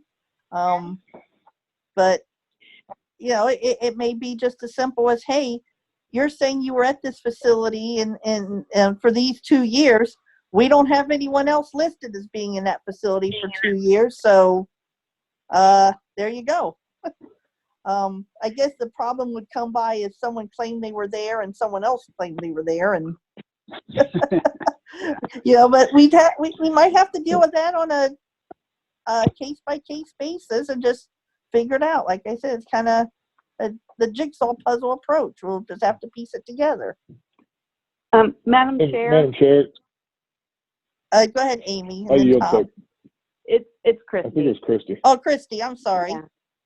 So our records, again, a lot of the stuff for former employees we would not have because it's, you know, I think Beams went into effect like 2003. We do have grantor agreements that go back. But again, I think that, you know, let's get a good list together. Let's get like the operators that are like, yep, this is right. I'm fine with what's recorded.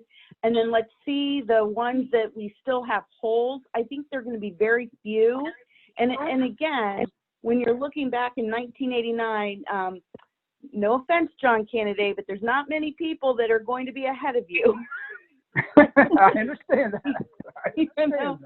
So, and I think that if it gets down to like 3 or 4 people and we have a definite list of, you know, the seniority level, that we can all come to an agreement. And again, I'm fine with looking at if someone says I was at this facility and we have a grantor agreement in the system. Yeah, I'm fine with that. Okay, I like the idea, Christy. Let's see how much we have. I guess we send it out to everybody and let's see where we're at with it. What response we get. Everybody else good with that? Okay. I already forgot what the next thing on the list. Oh, goals. Amy, this was your puppy. Madam Chair. Yes. The committee had moved to make the goals 0 until December 31st. So we were just wanting to know if the committee would like to extend the goals being 0 for everyone until June and then revisit, or what you would like us to do.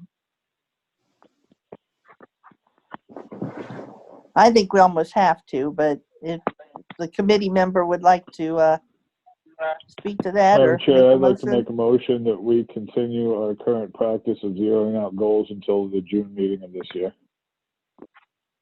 Is there a second? I'll second. Go ahead, All right. Scott. It's yours. You got it, Scott. got Look it. at you. Yeah, he jumped on it. Frank, you were the slow one this time. Yeah. All right, any more discussion? All right, we'll call for the vote. Tom? Yes. Scott? Yes. Frank? Keith? Call on Keith and that. Yeah. Keith, did Yes. you Go vote? ahead, Keith. Okay. Yes. Okay, good. Thanks, Keith. Frank? Yes. Larry? Yes. Doug? Yes. Okay. Did we have any other topics on goals? Okay. Next thing on the list is the National Association of Blind Merchants NFBEI subscription. I'll tell you a little bit about that. Many of you are familiar with it. This is a subscription we've paid for the last several years. excluding last year. We did not pay it last year. Christy, is it still $3,500? Madam Chair, it is. Okay. It is $3,500. It goes to the NFBEI, which is the Terry Smith. Many of you know Terry and Nikki Gakos. They provide services, consultation services. They do many different things for the program. They show up and give training. They will do that. Advocacy. This is the group that got through Congress the $20 million appropriations for Randolph Shepherd vendors. And so, Madam Chair, yes. I move that the committee recommend to the Bureau that they continue that subscription this year. It's too valuable not to. Is there a second? I'll second. Okay. Any more discussion? As part of, Okay, go yes, ahead. Madam Chair, as Go part ahead, of Tom. discussion, I feel it's pertinent to state that we understand we don't have a lot of money, and we definitely shouldn't be throwing money into places where we don't get a good return on it. But this is a service that is in touch with everything affecting our program across the country, and it's invaluable to us, especially through these times. So I think that it's money well spent. Any more discussion? Okay, we'll call for the vote. Tom? Yes. Brian? The dog says yes. Yes. Yes. Okay, Scott? Yes. Keith? Yes. Doug? My little dog Sweetie votes yes, and so do I. All right, and Larry? Yes. All right. So unanimous +1. And that's good. Let's see. Management reports, updates. Sally, you want to give us updates on your management report?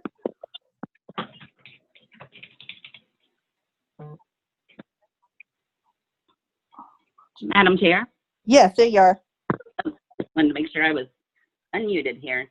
Yeah, I apologize for 15 pages of reports now that I'm doing the whole state, but you know, we had some great successes where people were up in double digits in sales November 2020 versus November 2019.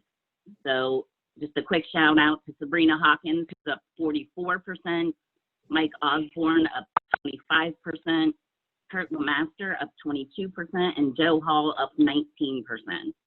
And that was at his Hawking Hills location. We had other operators who were also up, so great job to everyone there.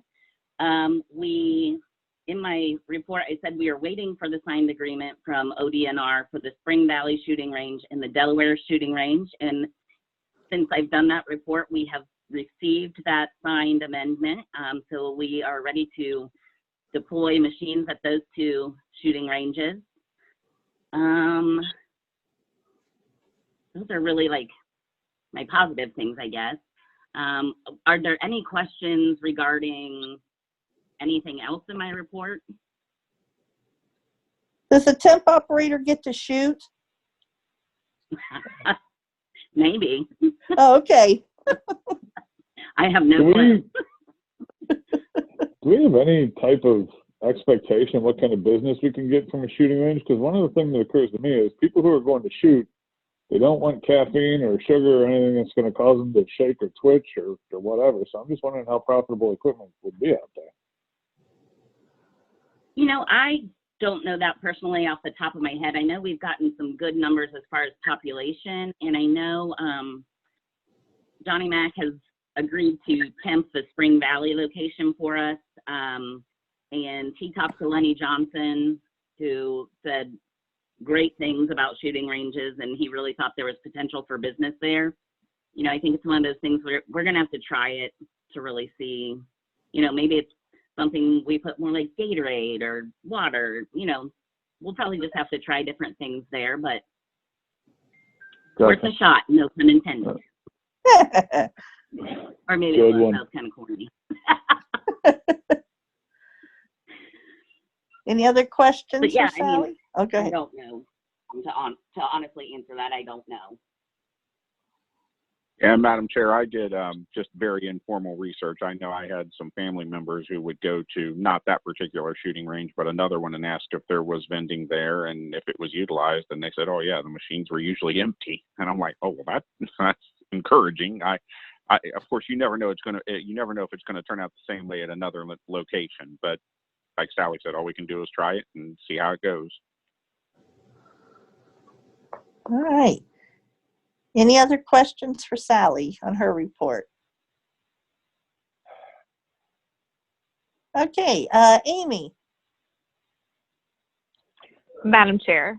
Yeah. The big things that are done this past month was we completed the RSA 15 and we completed the big book, got that sent out.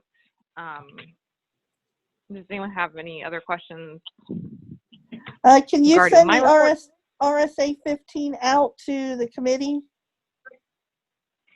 Yes.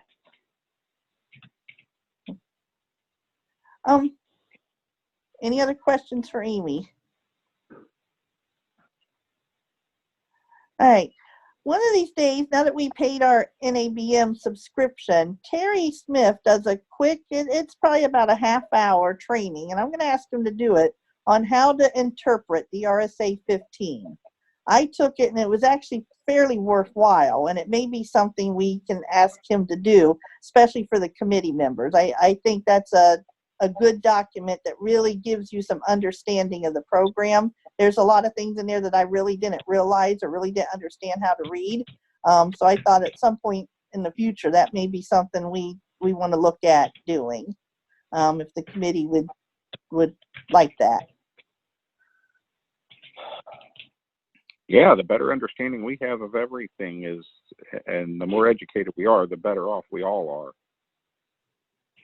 And representing the program and representing other operators and helping in decision making.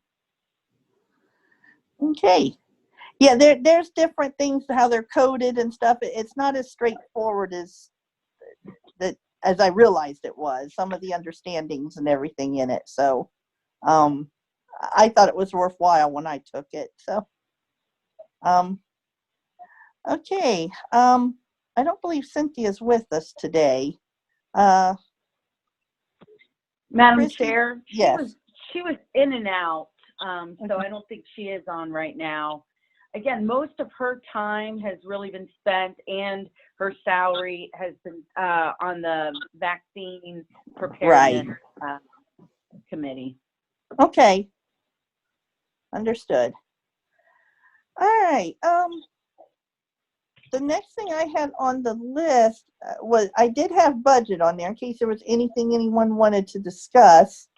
I don't know if anyone has anything to bring up. I'm kind of anxious for us to meet with Greg next week and see where things go with that. But did anyone have anything specifically to talk about today? Madam Chair, I don't. Who is? I didn't catch you the first one. I know it's Tom and. It's Chris. I just wanted to know if it's possible to get an answer to the question about the non-salary portion of expenditures, you know, and at the current pace.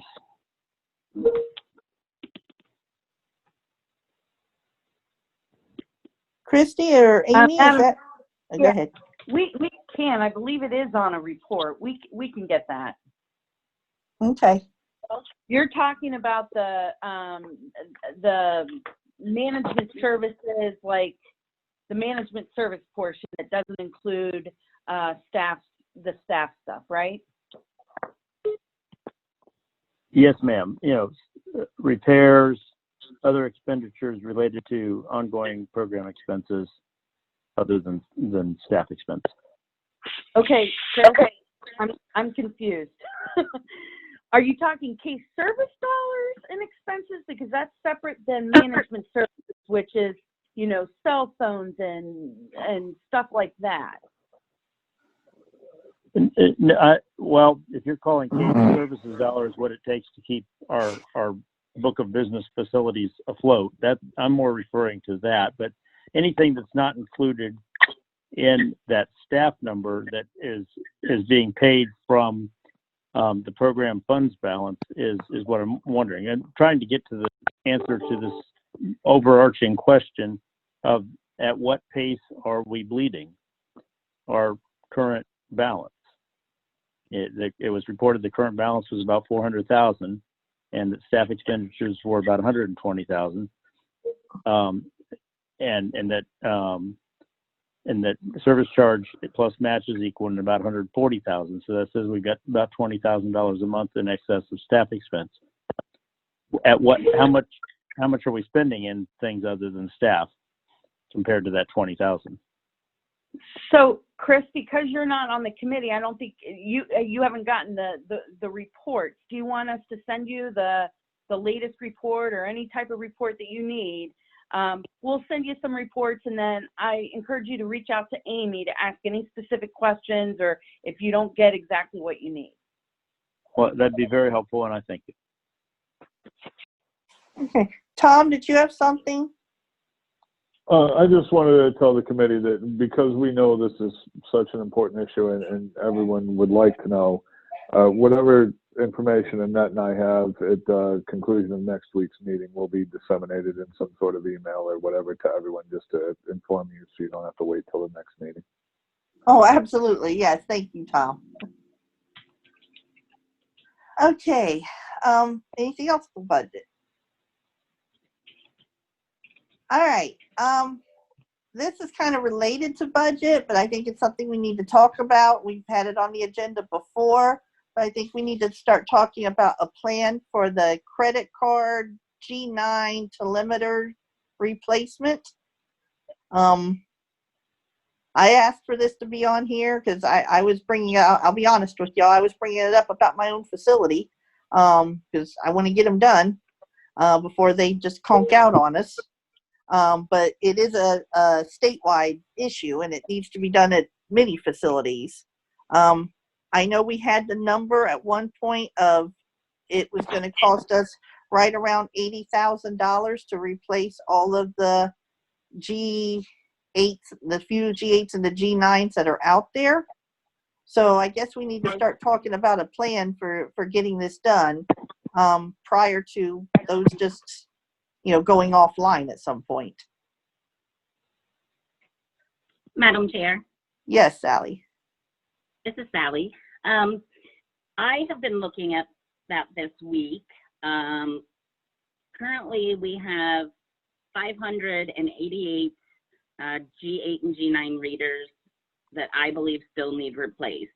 Now, if some of those have been replaced and I wasn't notified, it may be slightly less, but I've been trying to stay on top of that.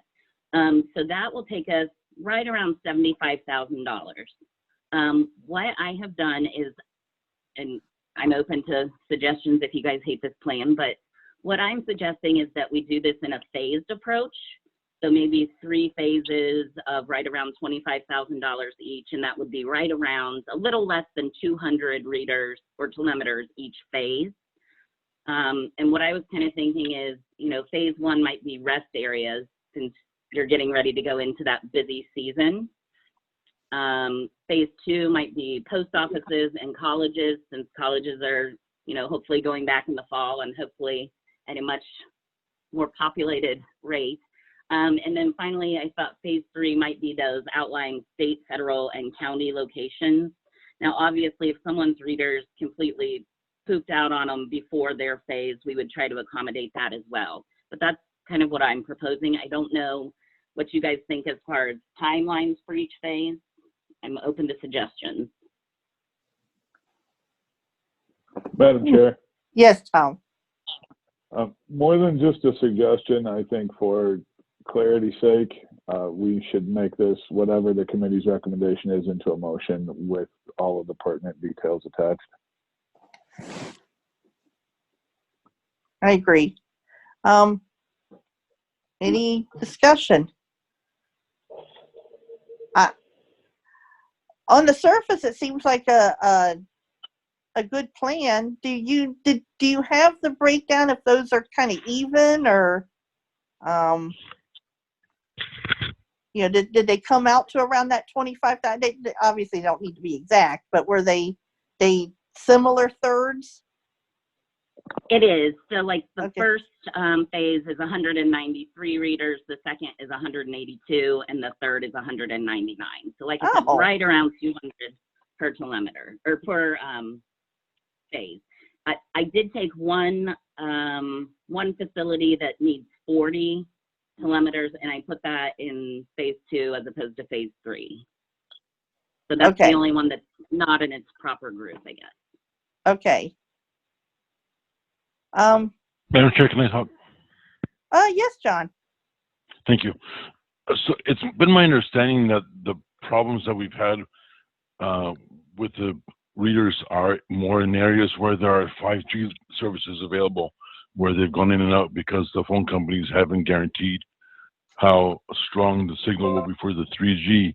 And that affects places like downtowns in different cities. And the way this plan is set up, those are going to be the last ones done, like after the fall. And they're planning on turning all these off like next January or February. So I'm kind of really concerned with that solution.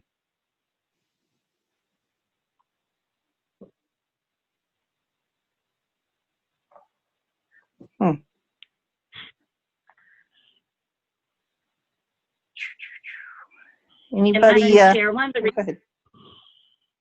the reasons I did put the state, federal, and county locations last is because we know, at least for state, we're not going back to the offices until the end of May at the earliest anyway. That was kind of my thought process. But again, I'm completely open to any suggestions or ideas. Madam Chair. Yes. Maybe we could shuffle them around to address John's concern. Do phase 1 as rest areas, and then flip phase 2 and 3 around. Or no matter how you do this, there's always going to be somebody who is left to last. And as unpalatable as that is for everyone, someone's got to be last, and it just stinks if you were that person. It does, and maybe there could be. I mean, we don't need to set it in stone. They're pretty close, but.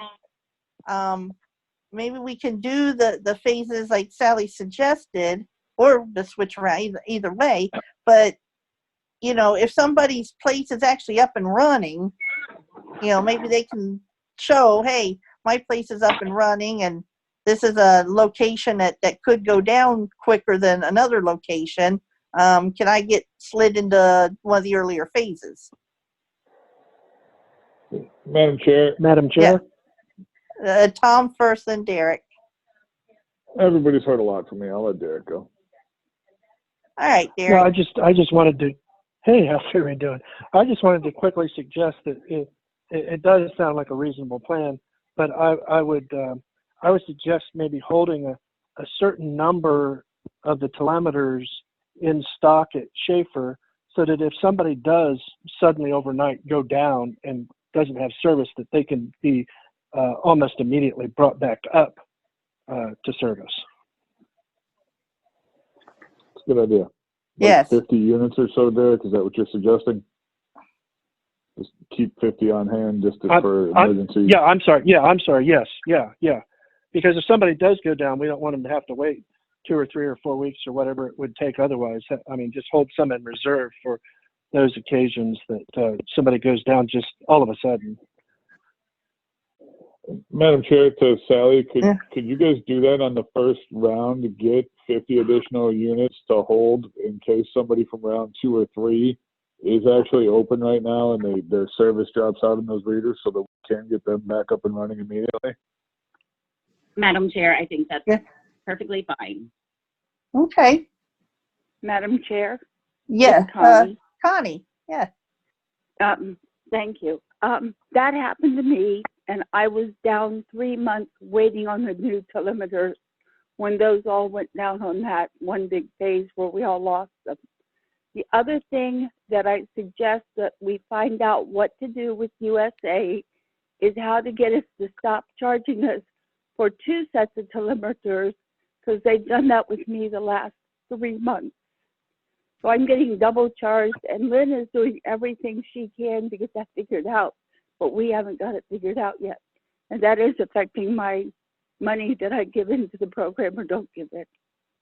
So just something to look at. Thank you. Yeah, that's I'll try and help you with that problem too, Connie, because I had some switched because for the same reason. They never came back up. Ironically enough, they're at the 150 building where nobody's at right now, but we got it done for free because they never came back up. But they switched it right away. I mean, it took them maybe a week or two, but I never got charged double. So I don't know. We'll try and figure out that problem. But to the topic at hand, would anybody like to make a motion? Madam Or Chair, not? Yeah, it's Tom. I move that the committee adopt Sally's recommendations for a 3-phase implementation of credit card reader replacements. Do you want to throw the 50 reserves? With the additional of 50 reserve readers for emergency situations. Okay, okay, Scott? Is there any more discussion? All right, we'll call for the vote. Tom? Yes. Scott? Yes. Let's see, Frank?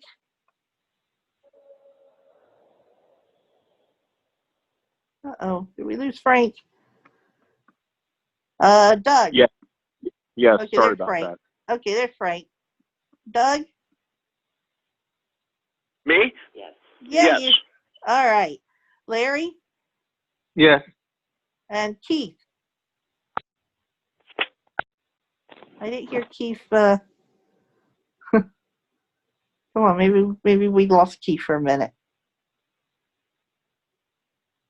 Keith, are you there? Okay. It passes. All right. Madam Chair, Yes, Sally. would you guys like me to send out the breakdown that I've proposed just so you can look over it and Madam Chair. Yeah, yes. I was just saying that would definitely be helpful. That way we can communicate with the operators and we can also let them know when they can expect something. And do you want me to go ahead and switch phases 2 and 3 or just leave it and we can decide that going forward? The motion Madam at Chair, the if that was moment to said, me. yes, go ahead, Tom. No, it's okay. I was just going to say, if that was to me, I would say that we need to start at phase 1, and that one wasn't one we were discussing anyway. So maybe we could discuss 2 and 3 again next month. Okay. Yep, I will send this out to the committee. Okay. Do you know a time frame if this is passed and we voted on it, Sally, that we'll start getting these ordered, or I guess you have to, speak to the recommendation first for sure, but sounds like since you proposed it, I think you guys will accept the recommendation. Sure. Basically, just because it will be a pretty costly purchase, we just get the okay from Director Miller just during this time, but I mean, I don't think it will be an issue, and that's been going pretty quickly. Okay. So, sounds good. Just as soon as we can get them ordered, we will, and I will keep you posted as to when everything's happening. Sounds good. Okay. We are at what appears to everybody to be the end of the agenda. I'm going to apologize to the committee. When I wrote the agenda out this week, I had also on the agenda rules revision, anything else, and adjourn. Somehow, some way, that just magically vanished. from what I sent to the Bureau. I don't know how. I always reread it when I send it out, but it did not get transmitted as part of the agenda. That made it to the Bureau and then made it out to the operators. So I apologize for that. Like I said, I don't know how that happened. But those other three things were supposed to be on the agenda. I know we always do kind of in anything else, and we hit on some things that are, not necessarily agenda items that come up. But I am going to refer to Ethan, our legal counsel on this. Rules revision is a very major topic, and the fact that it did not make it into the written or posted agenda, I want to make sure if we are on good solid ground to move forward and talk about that, or if we in some kind of violation. Let me check on that. 1 second here. Madam Chair, I think I can, well, Go ahead, I'd like to Tom. make a statement that may affect whether or not we talk about them in the first place. Okay. The committee has been negotiating with the Bureau in several different meetings about some changes to the rules, and I believe that the committee should send the proposed rules back to the Bureau for more work, because the changes that were submitted to us recently are more unpalatable than the changes we disagreed with the meeting before. So as far as I'm concerned, there's no reason to have any more discussion. We need to see something else, because that's just not going to work. I absolutely agree.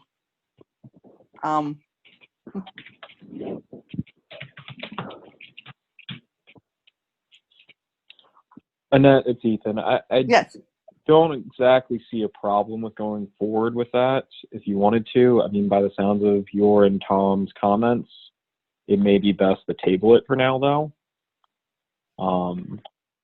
But that is up to the committee to decide whether or not they want to table that and push that to a later meeting. Okay, thank you, Ethan. Mm-hmm. Can I make a statement about my yes. statement? Yeah. You can state all the statements you want. Thank you. In light of the comments that were made during the public meeting portion of today's meeting, I would hope that the Bureau would maybe take a look at the suggested changes that they've made to those rules and maybe reconsider the approach being taken, and maybe come back to the committee with, maybe not what the committee wants, but something that's a little bit closer to a compromise and something that's a little bit more of a collaborative effort instead of, it appears to me, and I don't have one draft to compare to another draft, but my feeling is that every draft we see of these changed rules, they're more strict than they were the last time, and they're less palatable. And so I think that we as a committee should recommend to the Bureau that they take another look at these, maybe with a different, from a different perspective, and see if they can't come back to the committee with something that maybe we could all talk about at our next meeting. Madam Chair, it's Christy. Yes, Christy. So a couple things. Yeah, I'm not up to talk about schools right now. I think that I don't know if you guys are interested. We can go back to the table on, I think there's three different things right now that are still out there. And I think that we'll go back internally and look and see what we can do. Again, it's my understanding that a lot of it is more of legal arguments that, again, I think that if anything, we're doing a poor job explaining that. And I can't explain it. So maybe we need to work on some sort of document on the logic or how it relates to or conflicts with another law. But with that said, I still think that we will take another look and committed, and I know Greg's committed at seeing, okay, let's take a fresher look at this and see what we can do. If we can move the needle, we should move the needle. With that said, I still think, what do you guys think about having a rules meeting set up for Friday, February 5th, 2 weeks from now? Committee?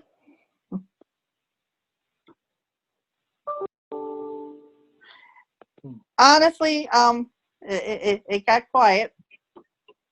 The committee is obligated and will actively participate with the Bureau on developing the rules. If you come back with different drafts or suggestions that are more palatable, I would like to think the committee will be here to actively participate with that. Madam Chair, I apologize for not speaking up. I was letting this dog out, which is always a work in progress. But anyway, I support that. Sure. We'll talk. Yep. Madam So, Chair, yes, Doug. February 5th is also fine with me, and I'm willing to talk. Okay. Come here. Right. So, yes, we can do a meeting, unless there's a strenuous objection. We can do a meeting on the 5th. Just to be very proper about it. Christy, if you can have Greg send out a thing calling a special meeting for that date. Yep. That way we're above board and have, everything proper with it. So we can't be accused of having an illegal meeting. When is our next regular one? Is it the 12th? Is it the 19th? Madam Chair, I believe that is correct, yes. Okay. Okay.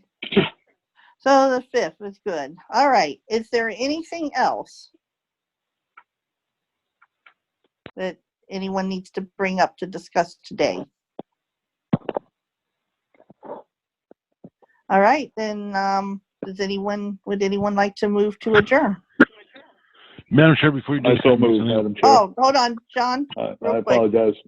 I'm sorry, I was muted, and I had to turn off the music.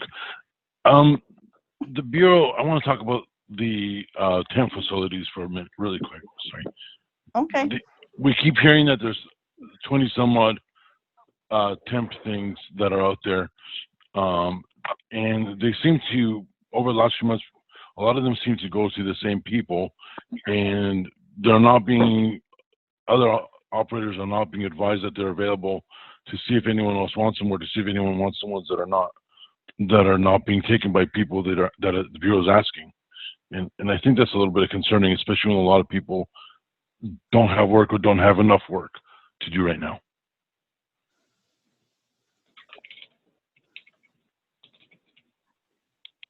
Madam Chair, Sally, go. All right. Sally, go. I was just going to say, this is the decisions of who to temp and who's asked, or I'm sorry, where to temp and who's asked. We have been working with the local selection committee. I will have you know, John, pretty much not a whole lot right now that's being temped is like a real moneymaker. And I'm happy to send that list of what's out there to you as well. Unfortunately, things just aren't where they would normally be, but I'm happy to share that with you. And please, as things come up, please, people, have operators reach out to me or the local selection committee and let them know you're interested, because I'm always happy to spread the wealth. Madam Chair, I have a specific example. I don't know if you want me to bring it up or if I should contact Sally later. You can, but we're good on time. Okay, so go ahead. All right, thanks. Back in the summer, when OSU was coming up, and I'm not saying I should have gotten there. That's not my point at all. But Jessica had sent out the requirements, the food requirements, and by sending it out, she assumed that if we were interested, we'd tell her we were interested. And because she didn't hear that, she just automatically assumed we weren't interested. And I think that was like a wrong approach, for example.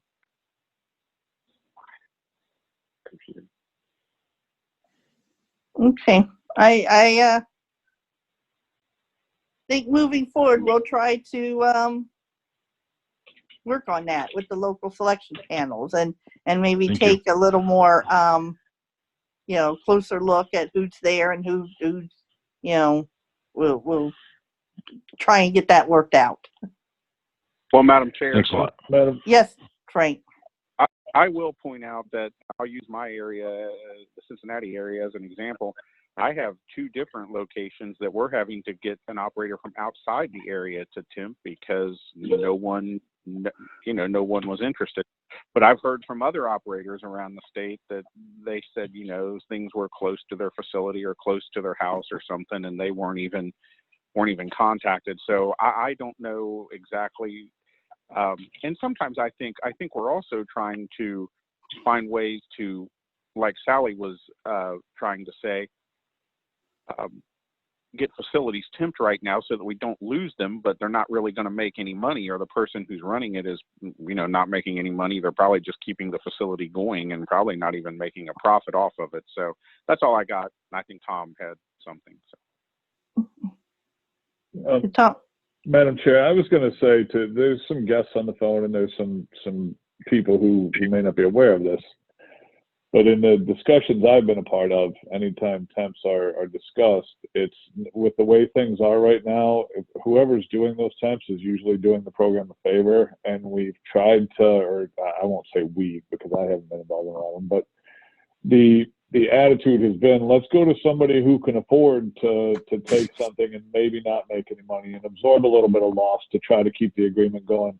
I can't think of a specific example where there was a facility that was expected to make money where someone who is not currently making money was passed over. I think the concern has been more, if this is risky, we shouldn't give it to someone who's already suffering because this could do more harm to them than not. And could the committee and the Bureau be a little bit more transparent about that? Absolutely. Should the discussion be had and reach out to a wider pool of people? Sure, but I don't think that there's been a selected group of people for temps. I think it's more been the Bureau and the committee have been trying to protect people who are already hurting from being hurt more by taking on something that's not the best opportunity right now. And with that, Madam Chair, I'm done. Yeah, I'll say the same thing, that I have one being temped, and it's almost more along the lines of please, please, please than anything else. I mean, and I'm not saying that's the case with all of them. John, you gave an example, but most of these, it's almost to the point of begging folks and scraping and pleading to get somebody to do them. Oh, okay. Before we adjourn, I did neglect to mention one thing that came out of the call that we had with Kevin Miller and Greg the other day. There is nothing to talk about with this because it's just at the very preliminary stages. So that's why it's not on the agenda today. But the ODOT has reached out to the program wanting to look at the amending the Bureau Grantor Agreement. What that means, what they want, at least as of Wednesday when Greg mentioned this, nobody knows. It was just a reach out, and we'll talk about it as we know some more information. But I thought everybody should know that is something that's coming down the pipe. I have another one, Madam Chair. Yes. Another thing that came out of that meeting was Director Miller expressed his support for us looking outside of Randolph-Shepherd for new business in the future. And he said that he understands that, we told him that that's where things are going across the country, and that with the current position of having people work from home, our traditional facilities aren't going to be as profitable. And our personal opinion is that we should start doing the same thing in Ohio, looking into the private sector, bidding on some of these contracts that come up. And we expressed, and specifically Annette expressed, that the Bureau has been very reluctant to do that. And Director Miller assured us that he does support that, and going forward, he will work to do that. So as part of that, I've talked to a few operators, and we've already gotten a few ideas on how something like that could be implemented and some of the pitfalls. And I would like to start as a committee having broader discussions about this, start discussing how we find these opportunities, who we choose to run these opportunities, how we fund these opportunities, And I would like to, maybe Madam Chair, get that on our next agenda to have a little bit of discussion about that. And in Absolutely. the meantime, everybody get together, talk amongst yourselves, and try to bring some to that meeting we can work with. Sounds great. Yes, and that was a very good part of our talk the other day. Director Miller, he said at this point everything's on the table, and he does support us looking outside of the places where we have priority. So Madam Chair, to yes. that end, I actually had a conversation recently with somebody at one of the major public school systems, and they were talking about how they have some healthy snack requirements, and I was telling them that our program is really a little bit about our program, and that we are really familiar with that, and in fact have a 100% healthy snack vending agreement at Ohio State, which sometimes doesn't appear to be in our favor, but if we can use it as in our favor to help us maybe get in, this is public sector, not private sector, but it's certainly non-priority type facilities where there's a lot of potential business, and they're dissatisfied, some of them, with the service they're currently getting, because like in Olentangy schools, the kids are in session, but I guess some of their vendors are not coming through with what they're supposed to be doing. So, just something to think about in non-priority sites is using some of the things that we have agreed to in the colleges and so forth to our to our advantage to help grow the program. Very Madam good Chair, point. Yes, Tom.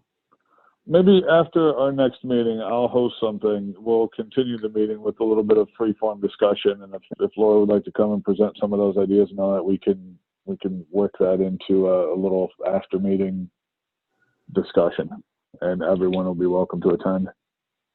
I'll talk with Ethan and make sure we can do it so that it complies with the laws and all that. Okay. That sounds great, and it will be on the agenda too. We're going to start these discussions because we do need to rescue our program. That is for sure. Okay. Anybody have anything else? Okay. Move to adjourn, Madam Chair. All right. All in favor? Aye. Aye. All right. Looks We are like we did adjourned. it.